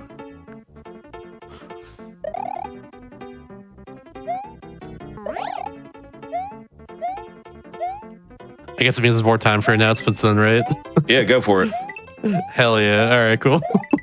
I'll tell you about Frame Fatales in that case. So Frame Fatales is a community of women and femmes who share a passion for speedrunning, gaming, and charity. In addition to their 2 flagship events, they host activities year-round in their community Discord, like Game of the Month and Randomizer events. Type !FF in chat to learn more and get involved. Hopefully move out to working again so we can actually do that. Sorry, advanced mods. But top of that, if y'all enjoying the show tonight here, you can catch up on past Hotfix events, special events, and GDQ marathons over on youtube.com/gamesdonequick. Also, if you're watching us on YouTube, don't forget to like the video, subscribe, and turn on notifications to stay updated on with GDQ. You got time. The Oz roller is still going. That's all I'm saying. And hey, also, yeah, I say this every time I bring up YouTube plug here, but hey, we're getting close to 1 million subs on YouTube. So if you aren't subbed yet there, be sure to do so. Every bit counts, that's for sure. Gotta get that diamond plaque, I think is what it is for 1 million. Gotta get that. It'd be really cool.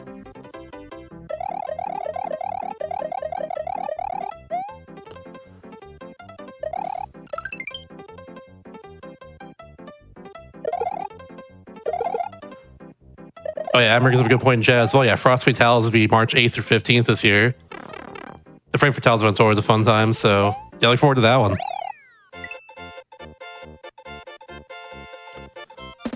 I think submissions for that are either soon or they just ended. I'm gonna check real fast.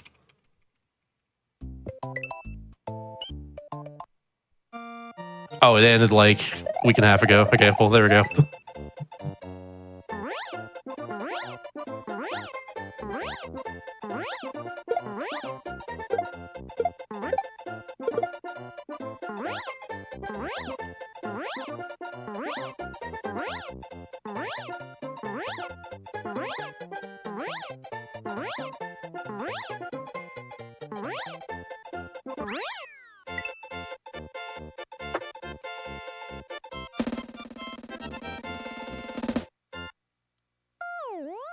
All right, now we'll move on to Castle 4. This one's a little more interesting than the past few levels. This one's pretty fun. Try to fly under some of the fireballs and stuff.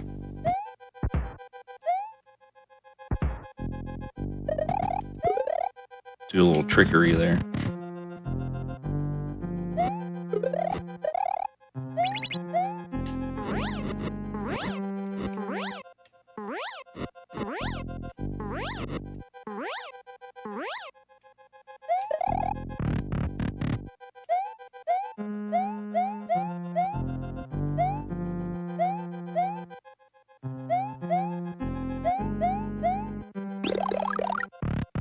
All right, 2 fireballs and a stomp on the head.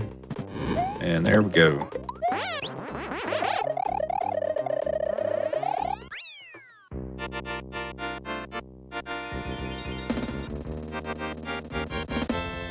It only takes like 3 stomps, right? So like it's kind of wild to me how 2 fireballs equals 2 stomps, I guess, in this case. Yeah, it's normally if you just do the stomp method, it's 3. I think if you only shoot fireballs, it's I believe 6, but if you shoot 2 fireballs and 1 stomp on the head, that's the quickest way to take them out. So that works on Ludwig, Morton, and Roy. I assume it doesn't work on the other ones because the fights just work a little differently. Is that right? Yeah. So the ones in the pipes, like Wendy and Lemmy, it doesn't work on them. Makes sense. Makes sense. So for this little section, we're going to try to do some shenanigans here. So we're going to stop and pick up Yoshi. He's going to be useful for the next level. Well, if I can manage to keep him with me.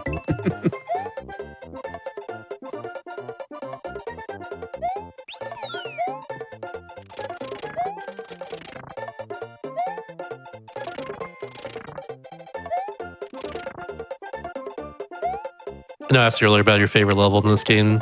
I think honestly the Forest Illusion levels are some of my favorites. So I spent a long time trying to find different exits and to get to where you need to go throughout all of Forest Illusion. Yeah. It's a very mysterious area.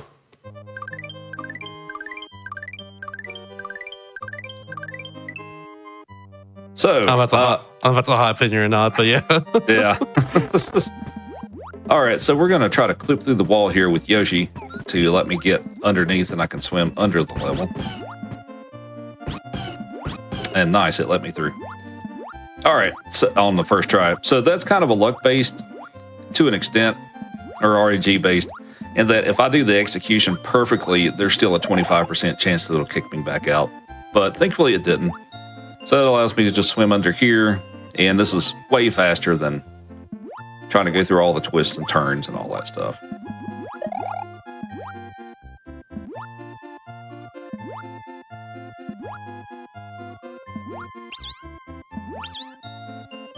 And there we go.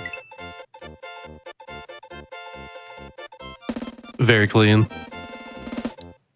Where'd Yoshi go? No idea. Into the abyss.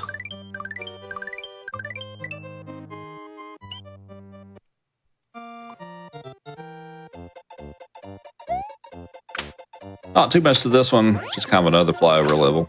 But Roy's Castle's pretty fun. It's also pretty tough. So hopefully I'll get it first try, but we shall see here in just a moment.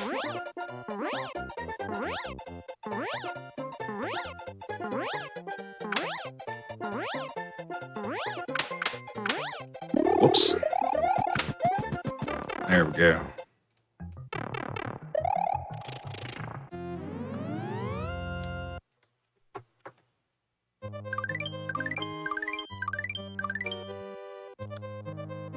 All right, here we go.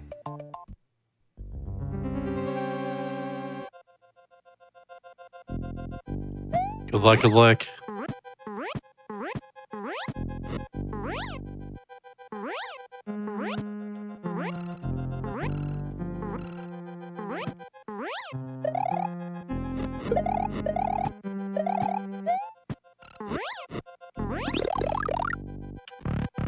That's good.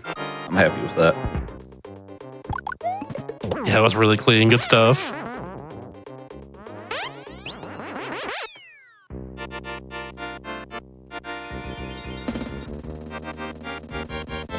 That's such a fun level to pull off, but it's especially in that first part when you're flying over the lava. Like if you mess up the timing of that and you hit one of those potaboos, it's kind of all over for you. So it's a kind of an intimidating level to do it that way.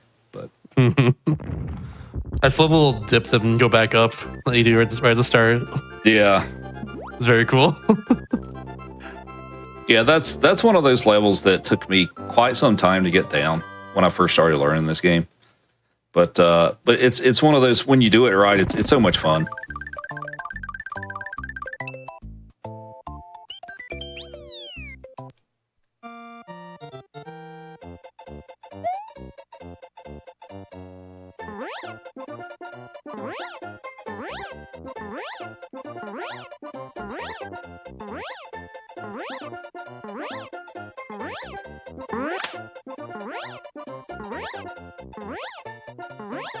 Not too much going on here.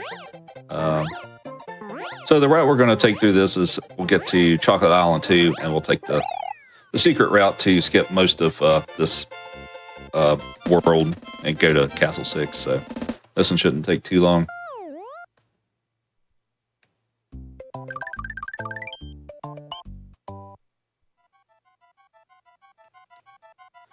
This level is a little different in that, well, we've got the fishing boo here, and I'll try to fly above him.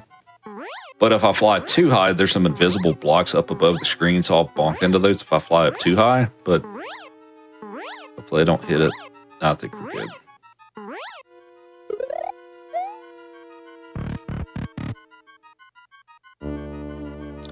I'll take the safer way of doing this, and we'll wait just a second right there.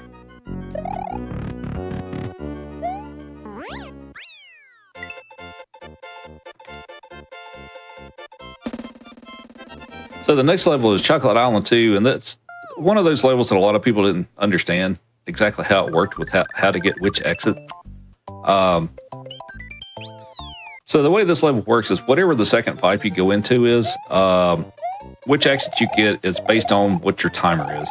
So whenever you go into the second pipe, if your timer's 2 259 or higher, or sorry, 250 or higher, you'll get the secret exit. But if it's 249 or lower, you'll get the regular exit. But that was a mystery to a lot of people, but that's how this level works. So we're trying to go for the secret exit here, and so we can skip a big portion of Chocolate Island. Gosh, I didn't get there at 276. I can only imagine like Nice's extra Lunar Dragon or something tries to like wait there a little bit right at the end before the pipe. Yeah.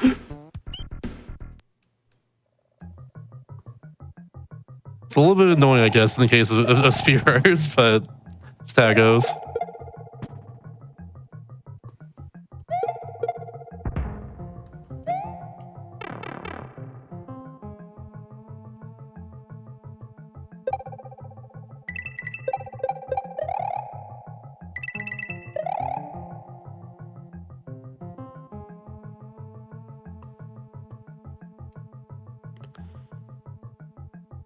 Someone asked in chat if there is a category for non-flying, in this case being, I guess, no cape.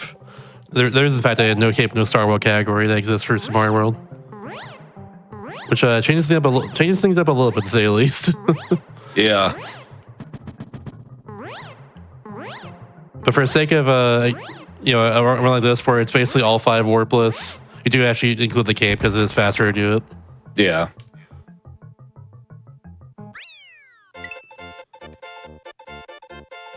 There are, for the standalone game for Super Mario World, there are quite a few no cape categories. So there's no cape, no Star World. There's 95 exit, which is, there's one exit you can't get that does require the cape, and that's actually the one for the top secret area. Is, interestingly enough, the one that you can't get. But yeah, there's quite a few no cape categories. Also, I typically get questions of like, what the heck just happened there? How did you not take damage? And it's not a glitch. The basic game mechanic of how this works. Whoops. Do I go for this? We're going to go for it. Screw it.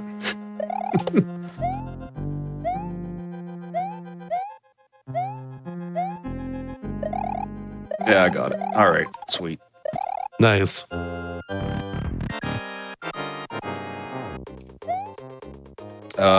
Oh yeah, so how that works with the cape is when you have it opened, like you're doing a normal fly, if you make contact with an enemy, I'm gonna make that. Yeah, I did. Sweet. Okay, so if you make contact with an enemy, it will knock out your flight, so it'll knock you out of the air, but you won't take damage from that, and it gives you like about a second of invincibility. So we kind of use that to our advantage in like getting through those sections, like with the saws and things like that. So it's not really a glitch. It's just a regular game mechanic. We just kind of, I guess, use it in places just to get through a little quicker.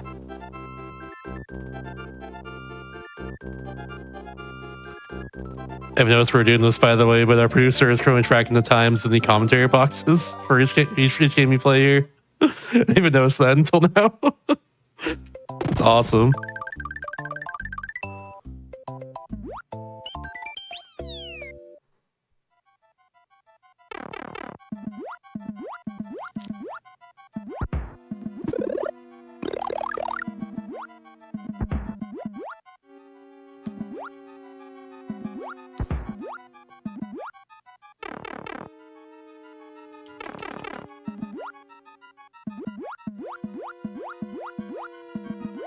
So if I do the movement through here at just the right pace, there's 2 boomerangs at the end of this room. And if you move at just the right pace, you can actually despawn the first one, which is what I'm trying to go for here.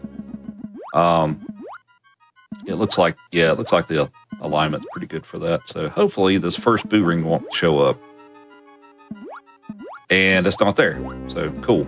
And I'm just going to take a damage boost through the second one.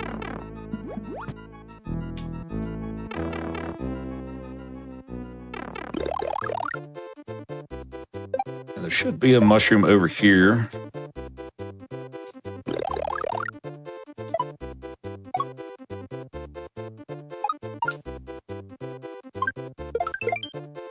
Pick up a couple extra lives while we're on the way to, or while we're just falling down through here. I think no We'll chat. move on I to- think Sorry. and I was gonna say I think no chat knows what to say right at the end here. Orb, Yep. the classic.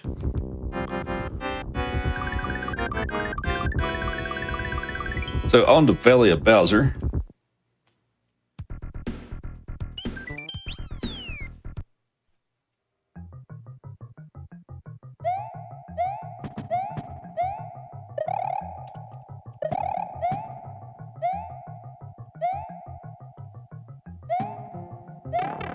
That's fine. That's not a big deal. That actually makes this easier.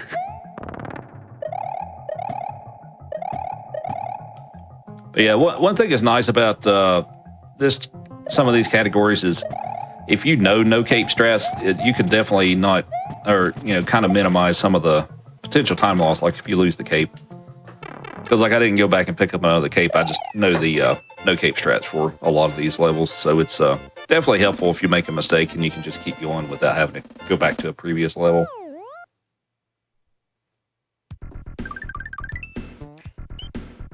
What's the game after World Mario 3?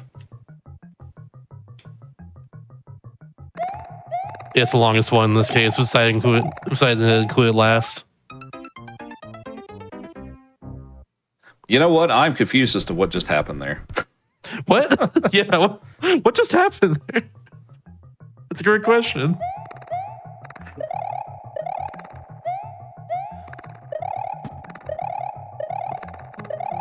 Okay, that looked more normal. I don't know if I hit a bat or what happened. I was just doing my thing and then, oh well, I'll have to go back and look at that later. So maybe if anything, like maybe the Koopa like woke up at the wrong time. I wouldn't happen because you're holding him. What? I don't even know. That's weird. I don't know. I'll have to go back and look at that later. I have no clue what happened. I guess so. So you can actually clip through this big yellow thing. We call it the sandbar. You can actually clip through this and get through it a lot quicker, but it's one of those. It's pretty risky to go for because if you don't get it, then you take a death. And for this run, that's not really worth it to go for that. But you can make it through a fair amount faster if you clip through it.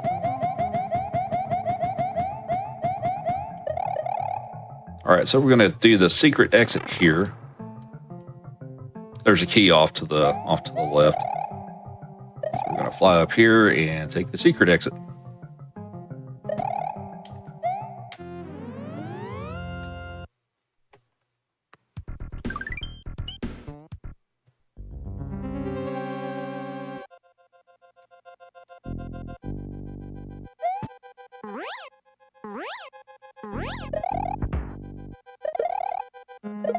This is another fairly difficult level.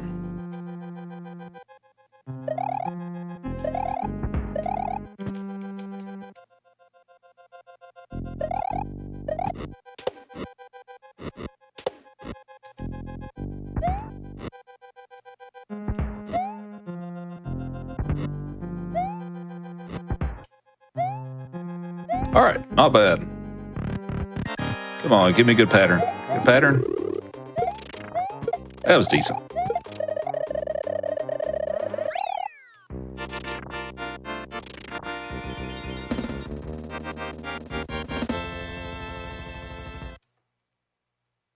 I picked up a shell while the guy was getting inside. Interesting. Yeah, I'll go back and take a look at that later.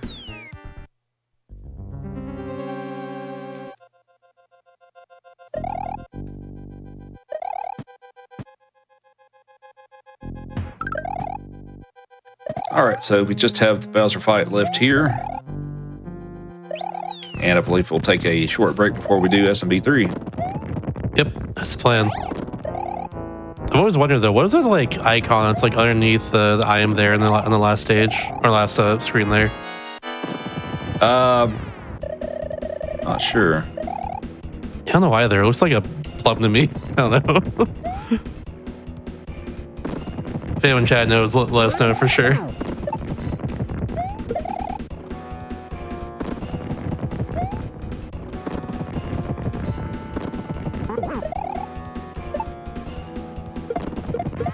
Make it look easy, it's not.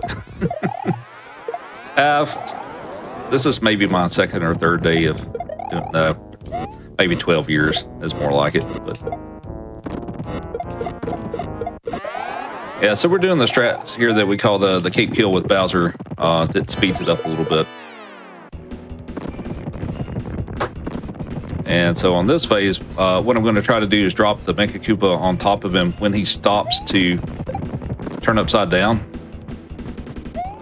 And that will prevent him from doing the second one. And that saves a little bit of time. So yeah, he won't turn upside down again. He'll just throw out the Mecha Koopas now. So that's a decent little time savings there.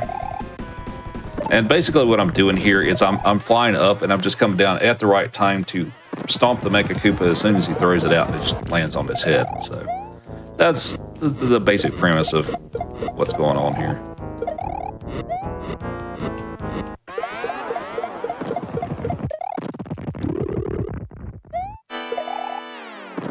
Oh, that's a little bit late.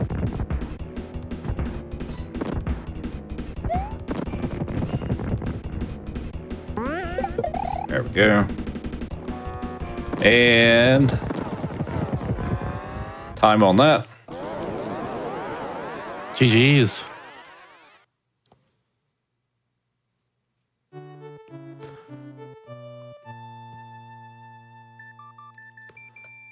Also, Joey here knows what the end of the game sounds like, so that's why he has appeared. High five. High five. High five, Joey. Sometimes he'll give me a high five. High five.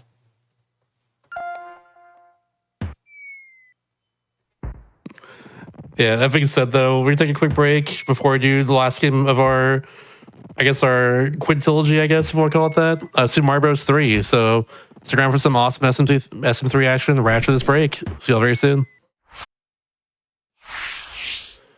Welcome back, everybody, to Do All the Things, the hotfix show all about Harmson speedruns and completionist categories in general.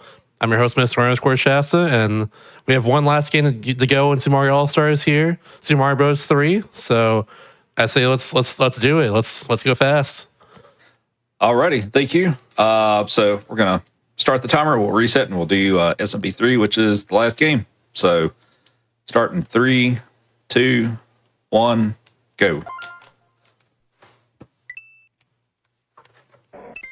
So this one is the longest game of the 3. This one will take 55 minutes or so.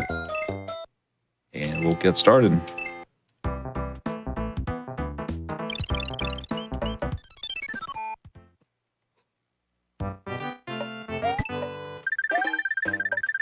So the category for this one is the actual warpless category. So I have to play all 8 worlds, but I don't have to play every single level within it.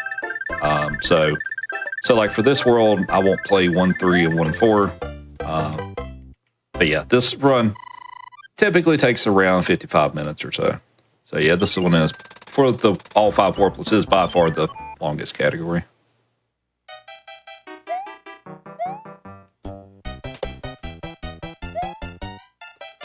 See if we can get some P-speed here. There we go. Whoops.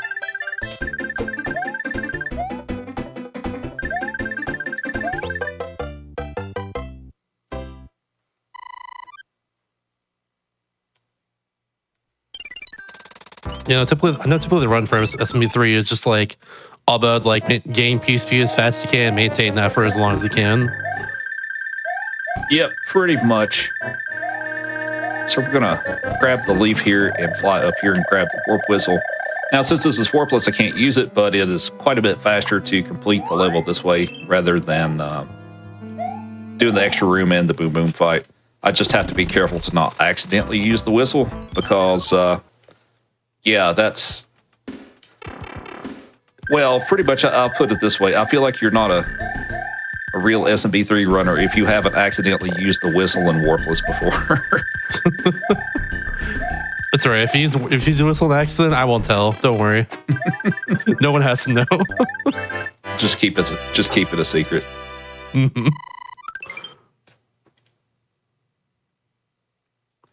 I think I saw a question in the chat asking which game is my favorite out of the 5. So for the game itself, not necessarily from a speedrun perspective, but just for the game itself, Mario 3 is my favorite. But as far as my favorite speedrun of the 5, I would actually say Mario 2 is. It's got so much cool tech with it. Just kind of crammed in there into like a, 20-something minute run. It's so sick. Mario 3 itself is also very ahead of its time. It feels like just so much going on in this game, especially on NES. Yeah, it was such a huge change from the first 2. Has a little overworld going on with it. It has the whole piecing mechanic going on. There's items you collect that just you can utilize whenever. It's so cool.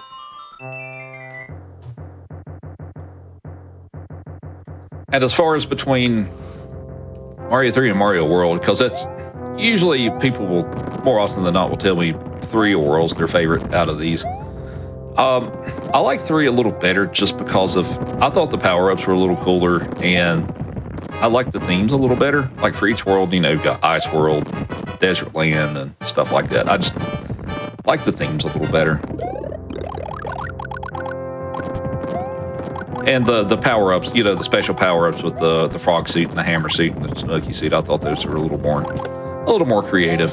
That being said, Super Mario World's also still a great game and definitely has better controls, but I don't know. This one just appealed to me a little more than World. Choose between 3 and World in terms of your favorite. Like Mario's like choosing between Gold and Diamonds. They're both really good. Right.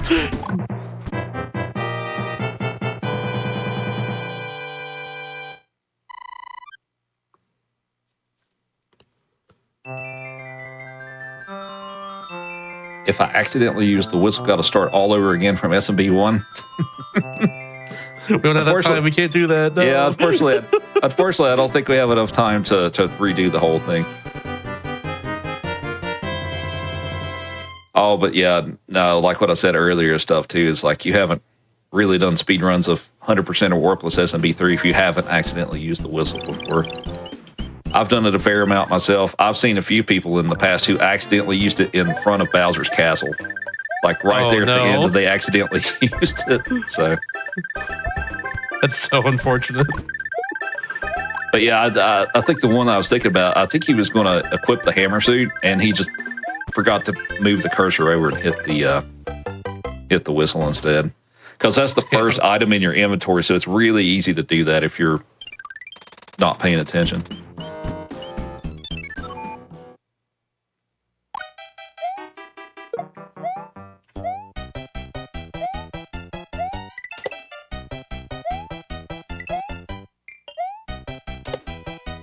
But since later on in this run and stuff, we'll have a couple of guessing places and stuff of like how many hands am I going to get and how many tries is it going to take me to click through a wall, stuff like that. Because some of the RNG-ish type elements and stuff with this. Well, the hands definitely are. See if I can get the early P speed here. Well, bounced on the dry bone, so nope.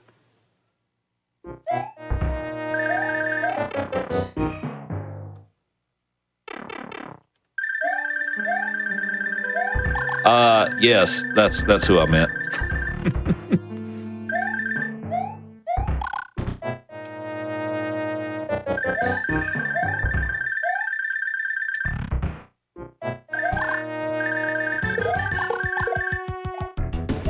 Yeah, and it's a little faster to take out Boom Boom with the fireballs. It takes 5 fireballs to take out Boom Boom instead of the 3 stomps. So, all right, what's that Hammer Brother doing?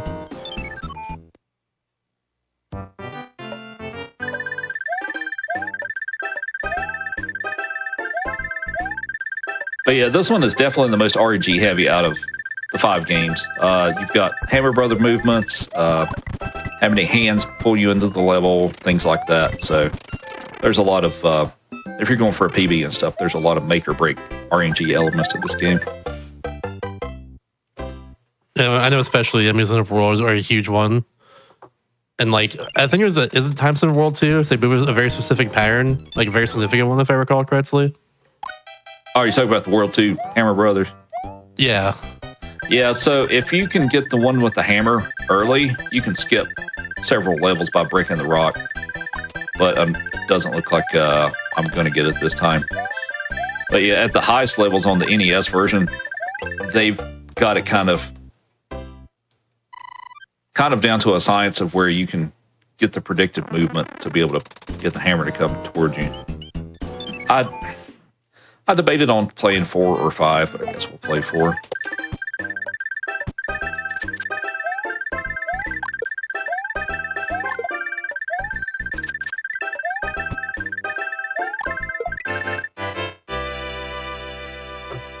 Ideally, or at least for the route that I'm taking, I'm hoping to not have to play the one with the cloud, but we'll see how they move.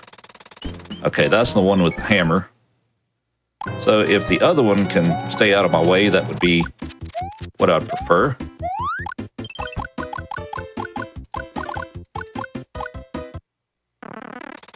Okay, sweet.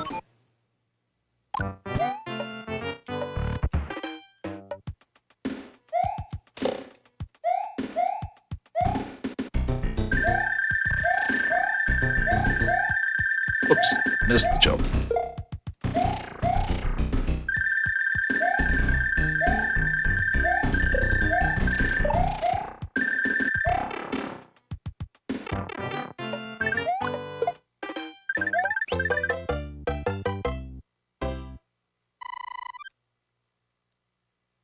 What's everybody's favorite world in Mario 3?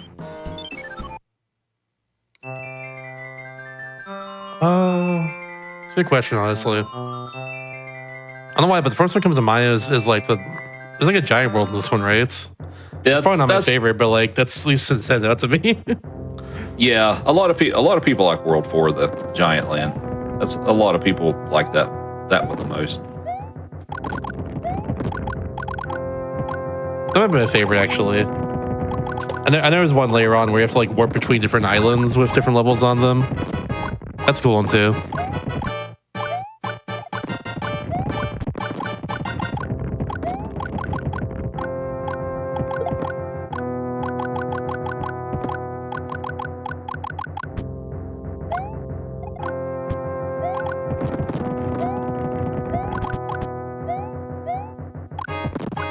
Looks like people up here are saying like World 5, World 6. Up here saying Giant World as well. Guess it's a popular one.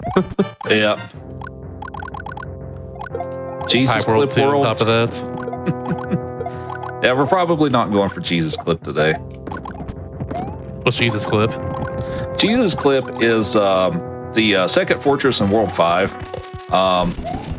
You have a room that's basically just like a couple of blocks of pipe and lava. So if you can clip through the wall, you can save a few seconds, and it'll just like push you through the wall. However, you only get one shot because if you miss it, you end up in the lava. So, oh yeah, I see why you want to go for that then. Yeah, so basically, jump and pray is essentially what it is.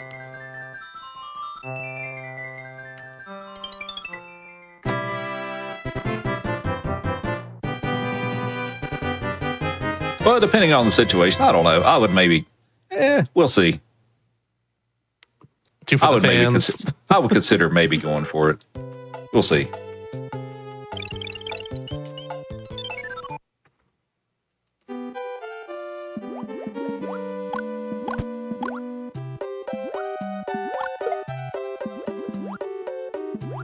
We're going to jump up here so we can get some P speed and finish a little quicker.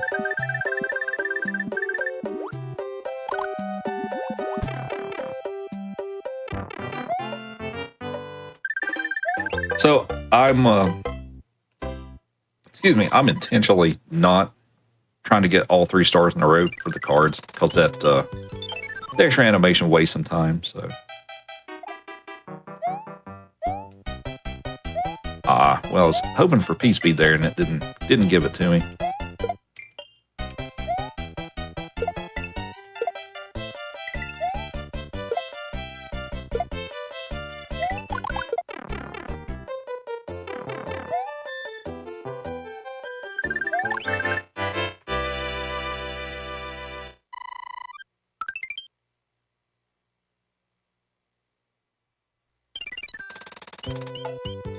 And one of the RNG elements that I'm hoping doesn't happen here is there are 2 Hammer Brothers on this overworld, and I don't want them to run away and cross over into the right-hand section on the other screen. Because basically the way this is set up is I'd use the cloud when the bridge is down to skip 3-6 over to 3-8. But if one of the Hammer Brothers runs away, then I have to take an intentional death and lose my power-ups and all that stuff. But I think we're in pretty good shape here currently. But yeah, his the one that runs away, we call him Ronnie the Runaway Bro. So.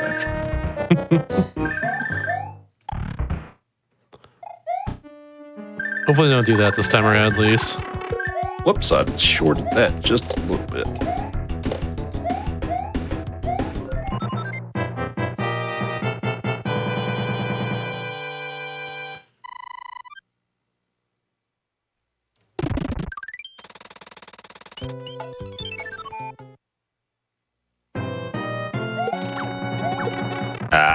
I got a little aggressive there.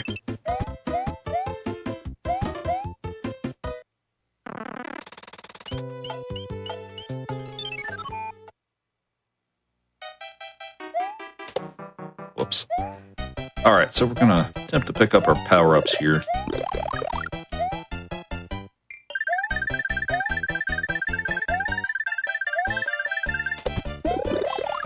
That was a good grab, though.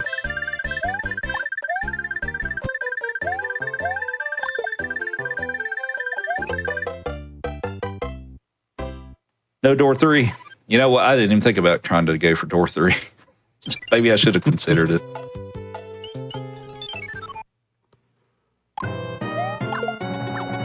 I admittedly have not attempted door 3 in quite some time, so it's pretty unlikely I would have managed to get it. But yeah, I didn't even think about trying that. All right, so we're going to cloud this. And we're going to play everybody's favorite level, 3-8, with good old Boss Bass.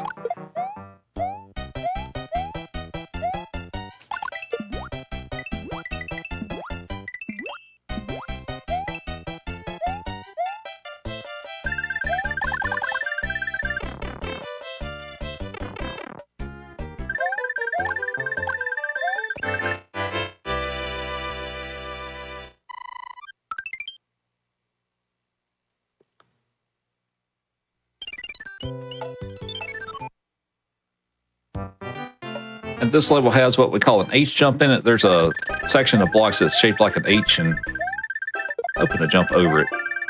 H, or a lowercase h.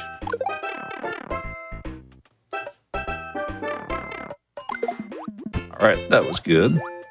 Good H jump, good H jump.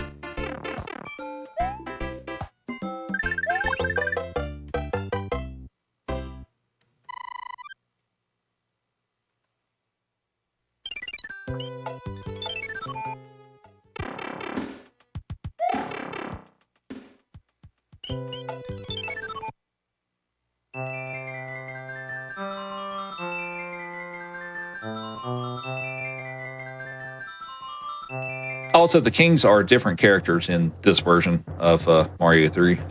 For those of you who hadn't noticed at this point, they're different characters. Some of them SMW based. So yeah, the Reznor there, for instance. Yeah.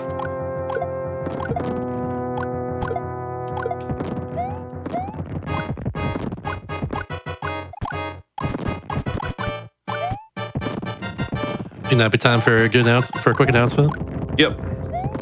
Cool.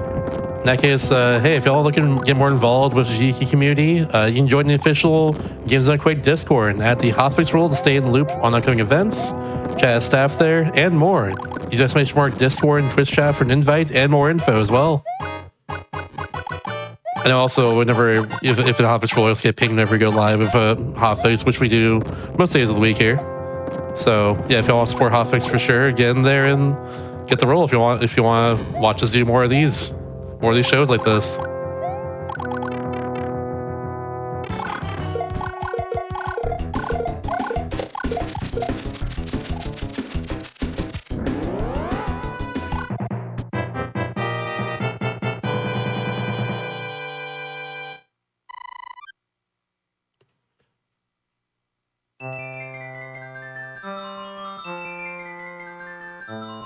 I gotta ask as well too, because we're gone through Super Mario World, now to Super Mario Bros. 3, and they're both they're in both these games here. But which Koopa Kid's your favorite? Which Koopa Kid is my favorite? Yeah. Maybe Roy. Roy's awesome. You can't go wrong with the sunglasses. Right. I was gonna say the sunglasses. He's very cool. I like Larry the most. I think he's just a very chill guy. He's all right too. I think growing up though, I like Iggy the most because he's very zany. Right.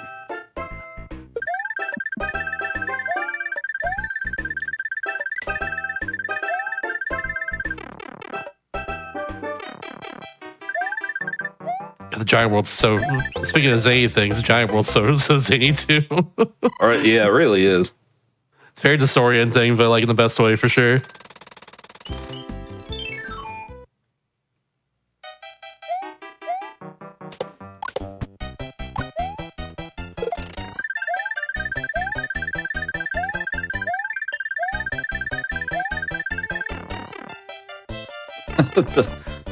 Roy's our boy. Yeah.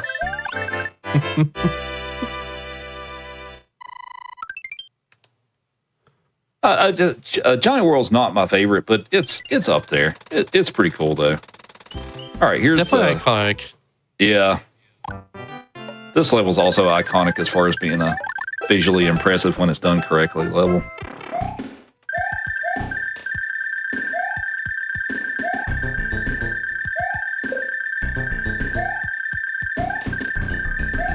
Sweet. Good level.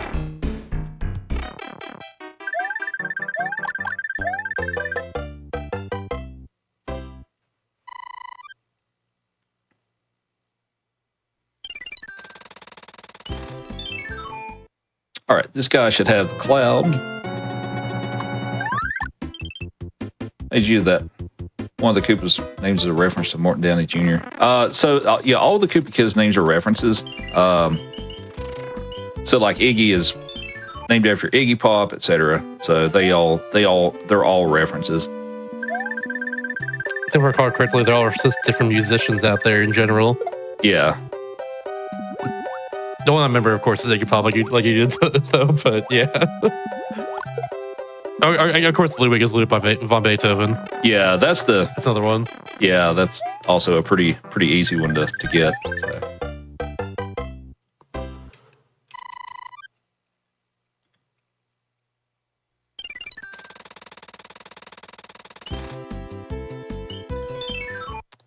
Wasn't paying attention, so whoops, didn't mean to pause the game. I almost dropped my controller. All right, so we got the star for that one. Sometimes I will try to skip these two if I can, but I really well, we'll see.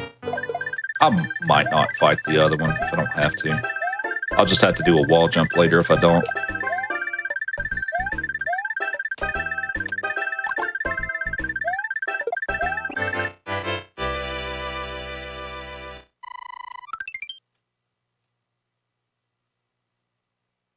And what's the Hammer Brother gonna do? All right.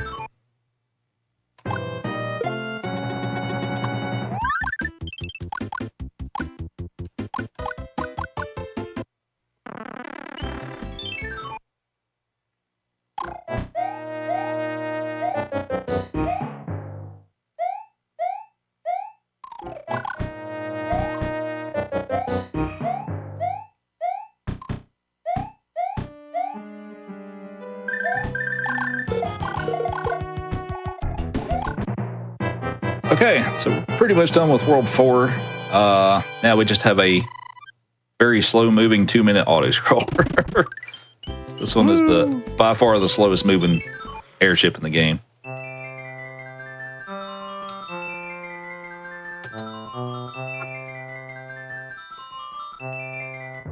Is that like Donkey Kong Jr. there? Yeah. It's supposed to be.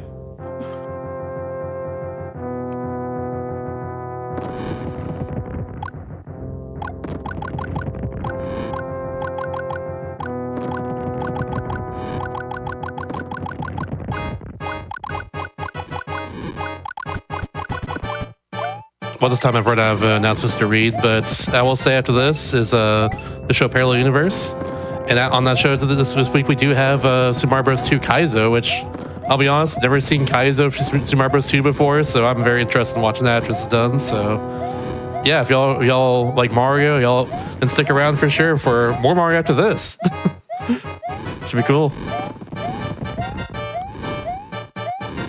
Who's doing the Kaizo, actually? I think it's Glitch Cat, I want to say. Okay. Sweet.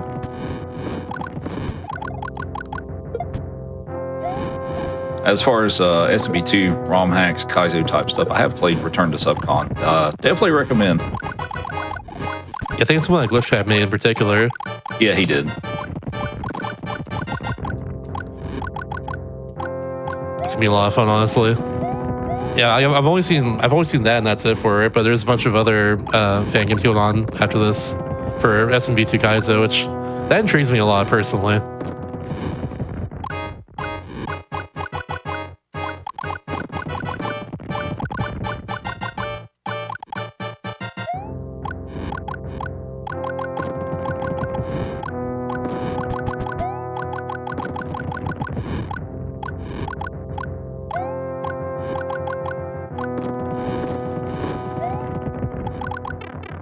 We made it.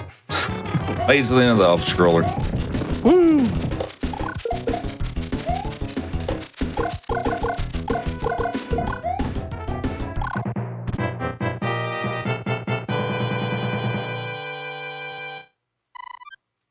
Shooting the fireballs along to the music. Yeah, I do that a lot.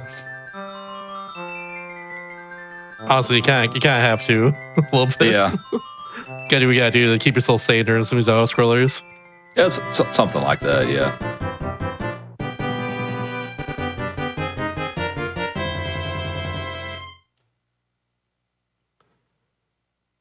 I'm very much a button presser myself whenever I'm just doing nothing in a game.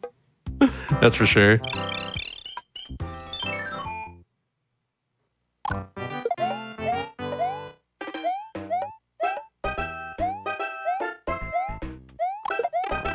Aw, come on.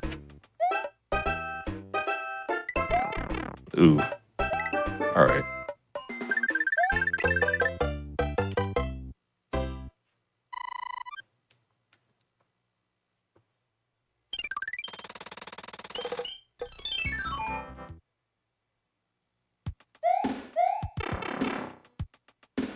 Let's see if we can hop up here.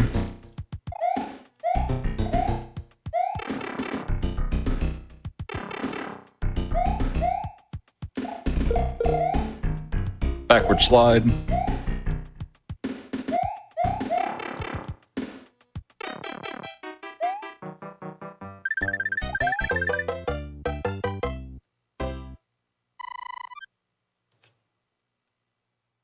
So for those of you hoping to see the boot level, I'm sorry. We play the Fortress instead. Dang.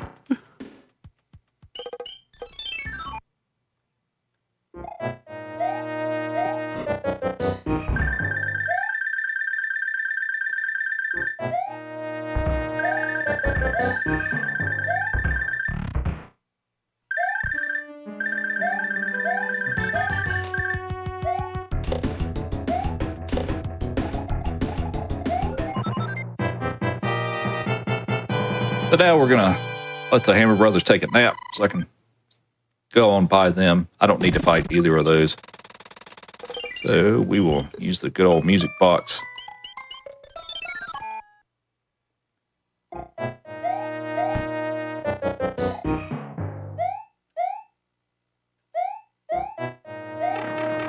I was expecting to get Pete Speed there, and it kind of didn't work out, so that was kind of caught me by surprise.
I have the little quest to pick up my power-ups again since I lost them in the first level.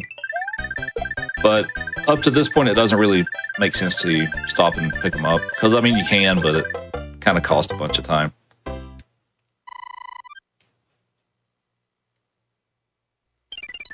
Would you use something specific for like the castle level other than just like Big Mario in this case? Having fire is ideal.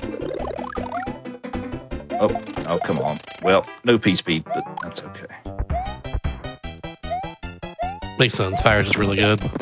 Yeah, fire's what you see used most. We don't use the tail a whole lot, except in specific situations, just because it slows you down quite a bit.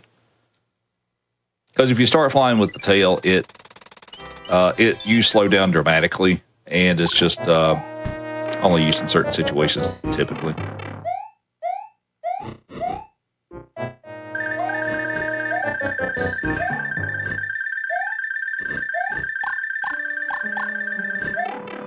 Correct me if I'm wrong, but I don't think is the frogs used in any category at all for this game? There's a frog percent category. You know what? I guess it wouldn't be used there. Yeah. Aside from that, actually, yes. If you do there's a category that's you have to get all the hidden white mushroom houses. To get the one in World 7, you have to use the frog suit in 7-2 because you can't get the coins in time without it. So, I mean, that's just pretty much a one case scenario with that, but that is a category that does require the use of a frog suit. Interesting. All right. So I've never really seen people who run this game ever use it before. Obviously, it's not as good as like all the other suits, but still. Yeah, it's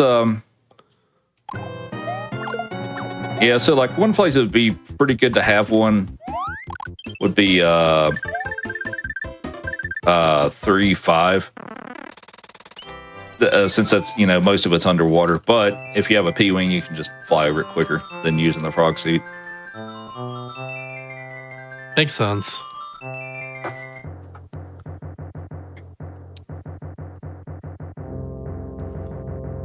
It's the 5th time this king's been transformed. When do they learn? What, do they not communicate with each other? Come on. Maybe eventually they'll figure it out. Someday, I hope.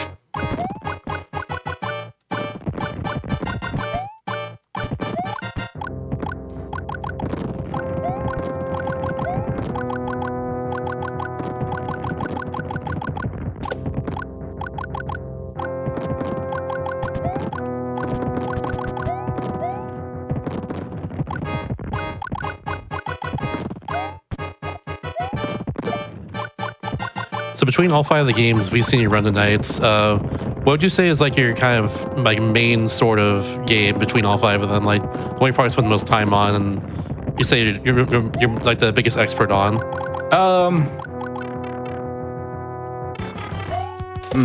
That is a good question.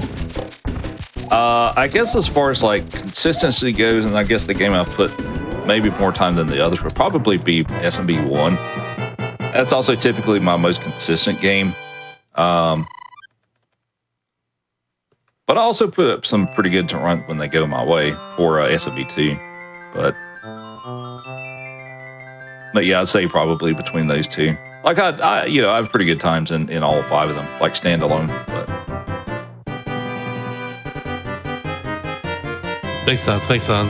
Yeah, you've been killing it tonight, to say the least. A lot of very clean runs across the board. Yeah, it's actually SMB 1 I felt like was actually pretty good. I feel like I didn't make really any significant mistake at all with that one, so I was pretty happy with that. Mario 2 went pretty well, except for the one game over I had on the crab fight, because I kind of ended up in the pit. But yeah, aside from that, the rest of it was pretty good. That was a weird circumstance for sure that happened. Yeah. That's how it goes, though. Tricky fight. Yeah, part of the challenge with these is just getting used to or switching on the fly to the different physics across 5 different games, and on the fly, and just not having to spend much time adjusting to it and stuff like that. And also, trying to keep anything catastrophic from happening stuff. That's part of the challenge of running these multi-game categories too. Oh, so if you pick up the star and you're quick, you can make it to Boom Boom in time and just do that. Goodbye, Boom Boom. Nice. Yeah, a lot of challenges like in front like this is just like endurance too. On top of all that, it's like being able to have enough energy and I guess enough knowledge to be able to get through everything as fast as possible. Beyond just like do them individually. Yeah, it's a lot of levels too, especially at like 100% because there's a 100% category of this. That it's a bunch of levels, and it's also a 4+ hour category. Yeah, that's so much.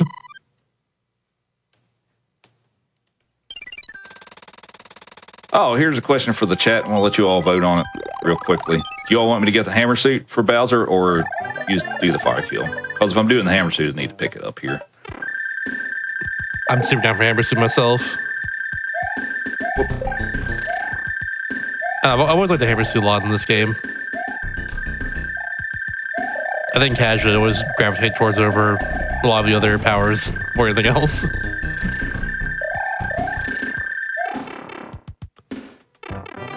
Boom Boom's having a rough night.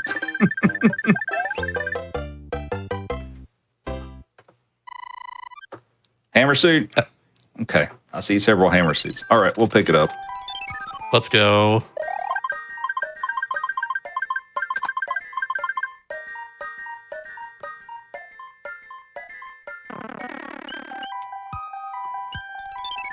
All right, so this one has the cloud, which I do need. The other hammer bro has a star. If he would, I don't need to fight the other one. So if he would kindly move out of my way. Thank you.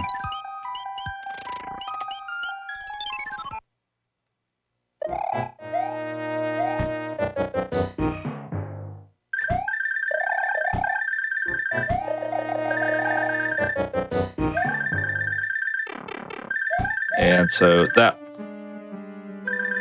was basically intentional there for me to lose the tail after I was kind of done using it for what I needed it for. So I could go back to moving rather quickly.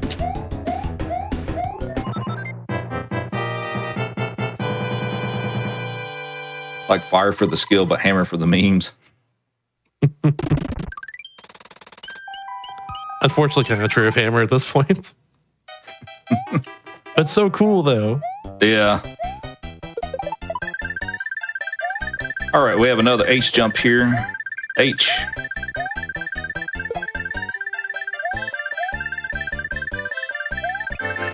Capital H that time, all right.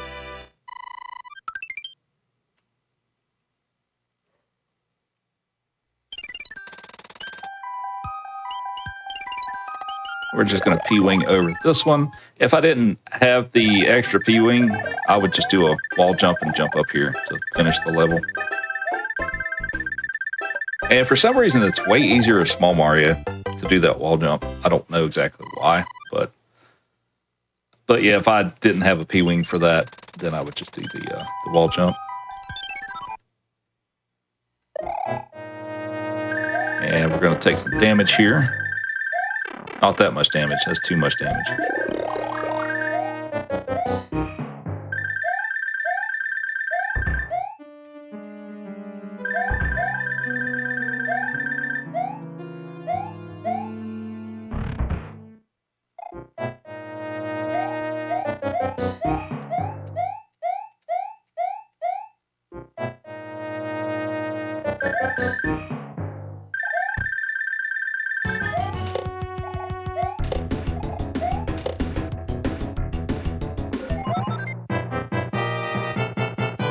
SMP3 has the coolest power-up pull. I'll agree with that. I think that's part of the reason why I like this one a little better than Mario World. I thought the power-ups were a little cooler. Definitely not as dominating as Mario World. That's for sure. Yeah. It's like in that game, you're kind of going for Cape a lot of the time. Yeah. And Cape is really cool too, but like, it's definitely like by far the best. Even casually, even as a kid playing growing up, I knew that. But this one, it's like, I don't know. You got. What do you want? We want fire, or you want like spicy fire? Okay, the hammer. That's right.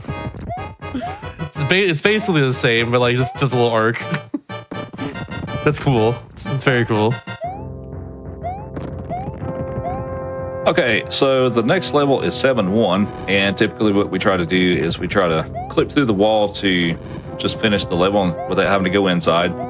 So a guessing game for the chat. How many tries do you think it's going to take me to clip through the wall? I believe in the first try. First try? I believe.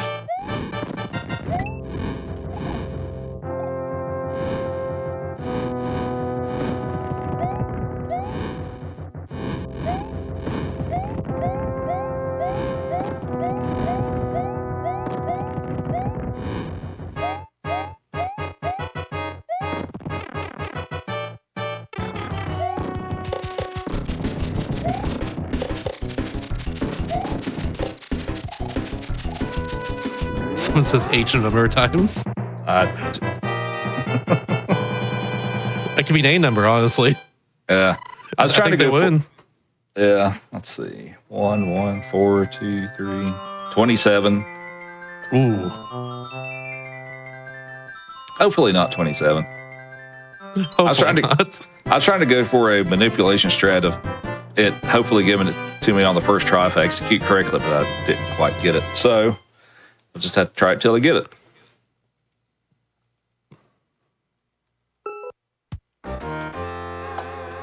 All right, here we go. 1. That was a good jump, though. 2. Sweet.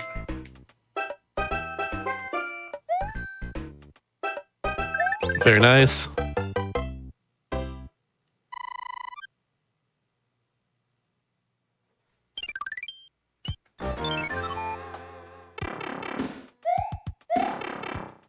And for this level, there's a bunch of hidden music blocks that you're supposed to reveal and all that stuff to get across a big section. But if we get P-Speed, we can just jump right over it. Like that. And that doesn't matter as far as me taking damage there. Makes me no difference at all, really.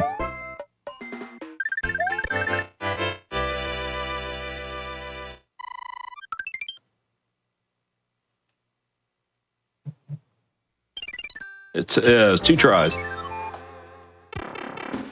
We'll take a second try for sure. Oh, yeah.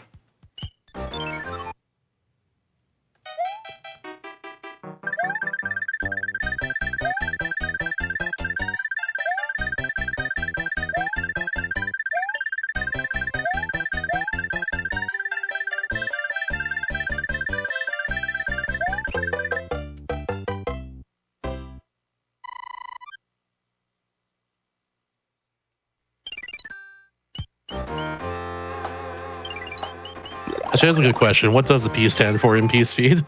Power, I believe. Makes sense.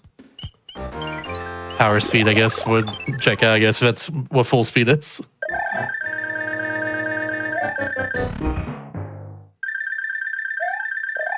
Whoops.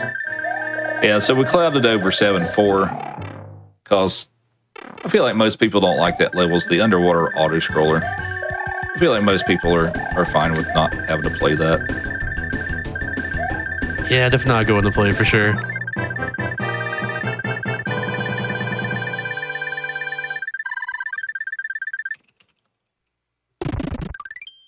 Gonna P-wing that one, and we're gonna P-wing this one. You can also clip through 7-6 like I did in 7-1, but if you got a P-wing, you can just fly over this one.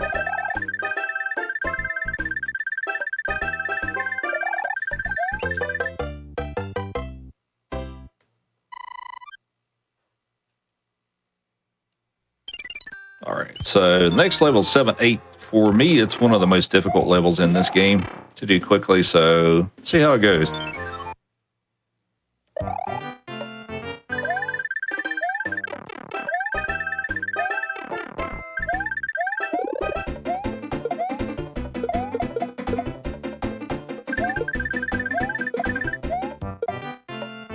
And lost the P speed, but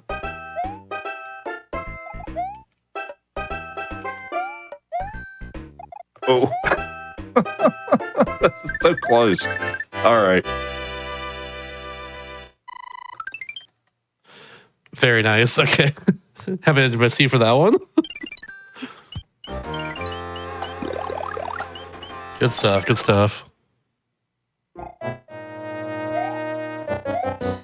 Yeah, so if it went the way I wanted to, I pretty much have P speed through the entire level, but unfortunately, I kind of bonked there a little bit, and it kind of there's some patterns that are predictable if you move through the level at the right rate of speed, but unfortunately, it kind of didn't go the way that I hoped. But as I said, that's also one of the more difficult levels in the game to do quickly.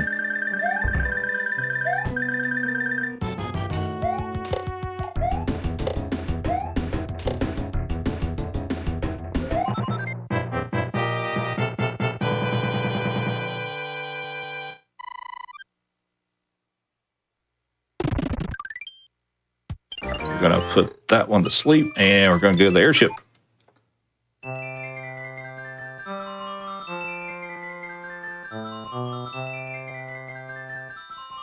Oh, it's Yoshi. Yeah, that one's Yoshi. I know that guy. Maybe seen him before. Maybe threw him down a pit once or twice.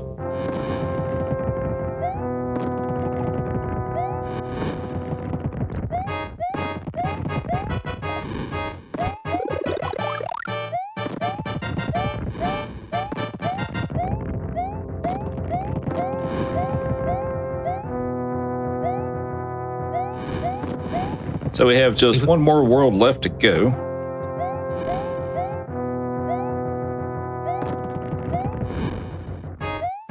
I think someone's asking in chat, I at top level this game, like, is there much time saving left to get this other, and just like hoping for better luck with the Hammer Bros? Did you happen to know?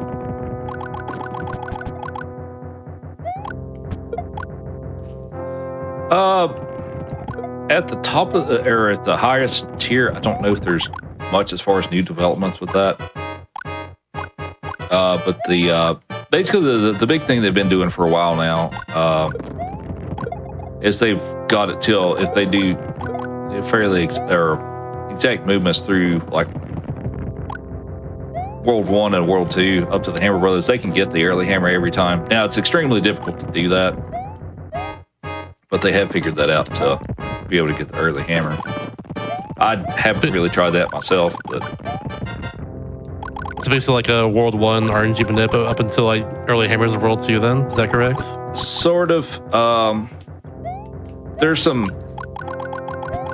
it's fairly complicated in that you have to move through the levels and some of the levels in a certain way to reduce lag.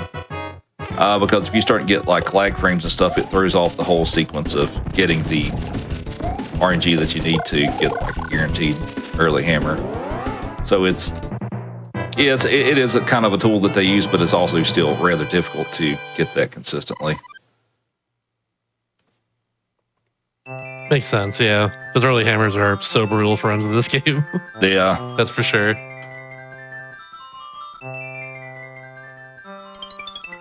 A lot of times when I see people run, like, try to grind out SMB 3 times, like, they're just re-saying in World 2 to the hammer's not behaving correctly.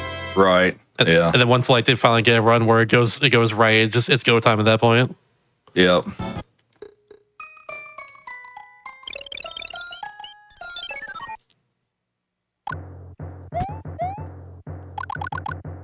So we're on the World 8. World 8. World 8, auto-scroller land. Yeah.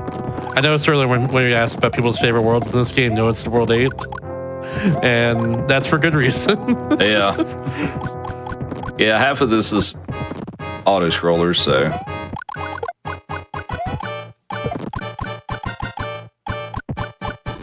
Whoops.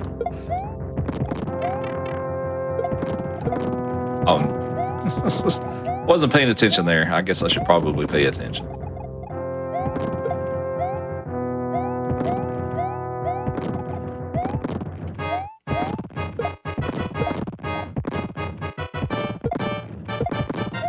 Thematically, it is a little cool seeing like Bowser's army kind of invade with like these objects that look like tanks, I guess, all Right. throughout.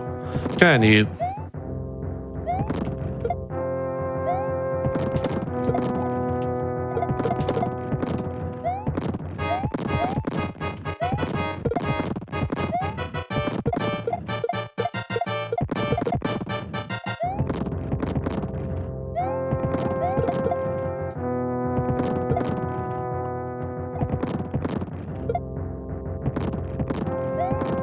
The actual levels in World 8 are good. Yeah.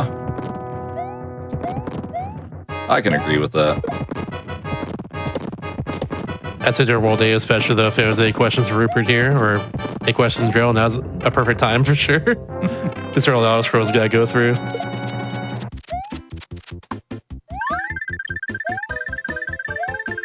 All right, one auto scroller down. Now we can do the boat. So since I lost my power ups, I'm going to try to get this fire flower here. This one's pretty tricky to get. We'll see if we can get it.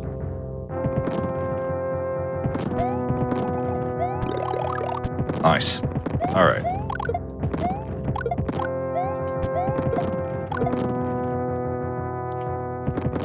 And for the second boat here, we'll use the childhood strat and just swim under it, just because.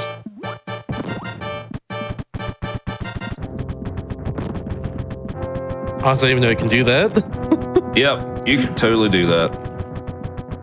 Oh, here's I guess the last guessing game part. So the hand levels are next. How many hand levels are going to pull me in? The ideal number is 0, but could be up to 3.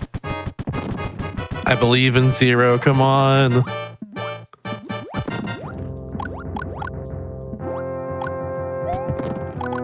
Though I'm also an agent of chaos. Now I will say all 3. Just because I think it'd be funny. But nah, 0. I do live, of course. Yeah, I go fast.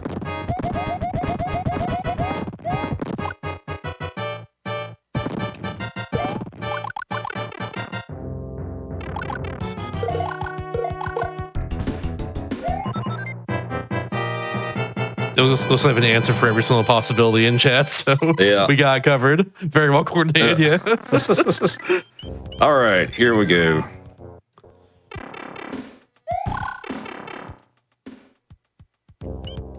Oh, there's one. 4 because you die on one of the levels? Oh, that's mean. That's really mean.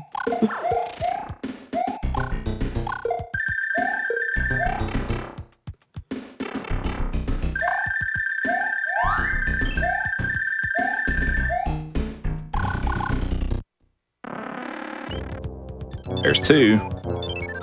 Oh no.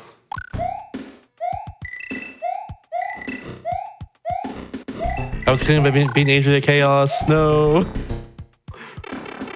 Game, please. Useless clip.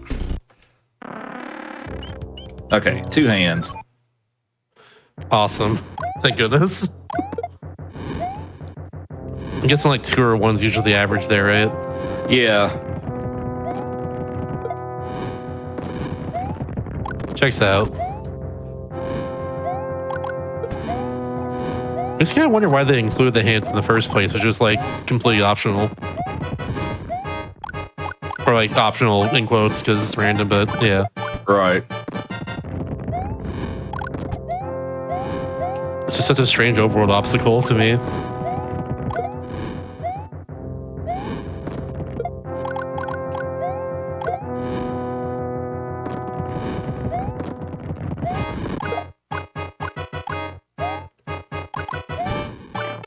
Yeah, this is also, this airship is one of those ones that I used to P-wing over it a lot when I was a kid, just because it moves so quickly. It's still a tough level though. It's definitely not easy. All right, now we get to play a few non-auto scroller levels. Woo. Here's a couple of tough ones coming up, so let's see how it goes.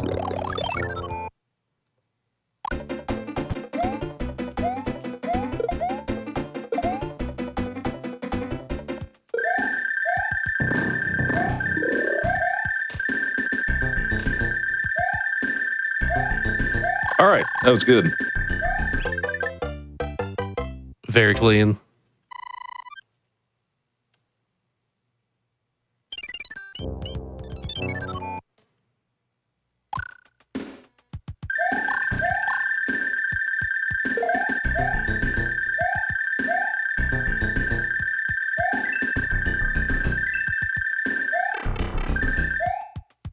All right, here's a big crazy jump.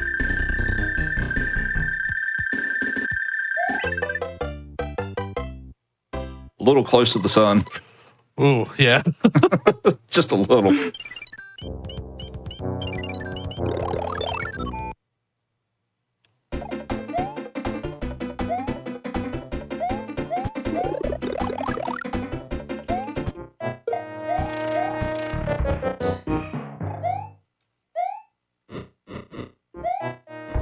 Whoops. Missed the jump. All right.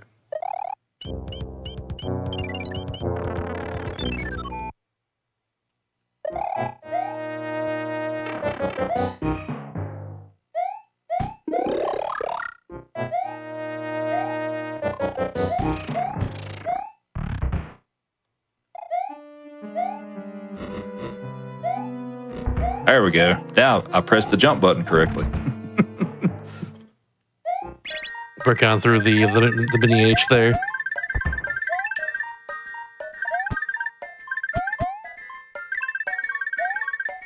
All right, much better.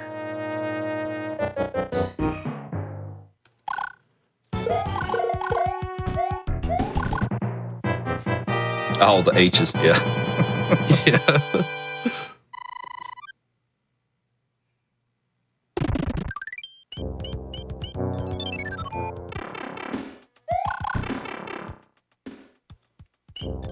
Okay, one more auto scroller, and then we'll have Bowser's Castle. Let's see if I can get up top here.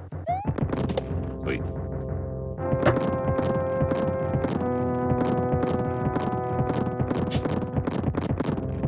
Oh, I guess you can just do that. Okay.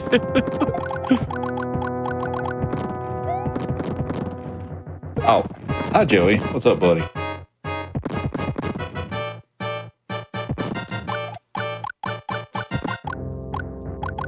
Hand Joey the controller. He can do it.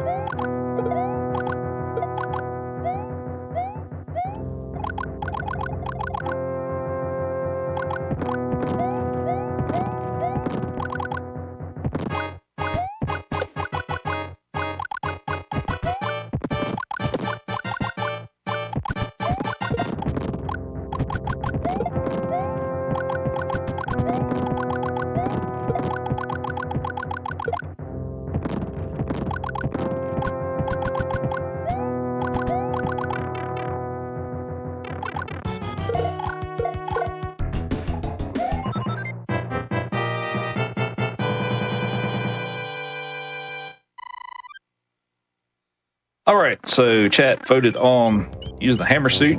So here we go.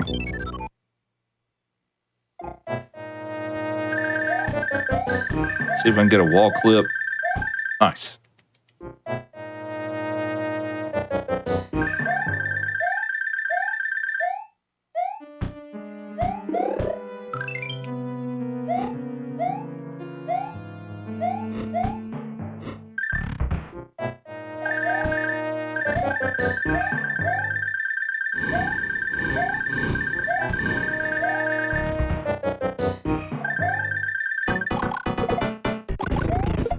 Yeah, there we go.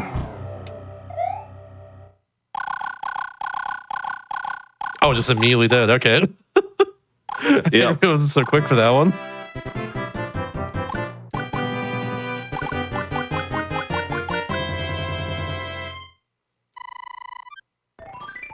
Alrighty. Well, we have completed it. Hi, Joey. GG. High five, Joey. Shouts to Joey. High five. If I incentivize you with a cookie, will you high five? High five. Oh, now he'll do it. High five. Good boy.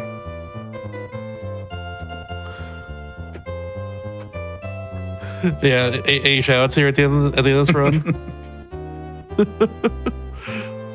Well, thanks for the GGs. Yeah, we've finished it up. Oh, it's going into the door was time. Sorry, I forgot to mention that. All good.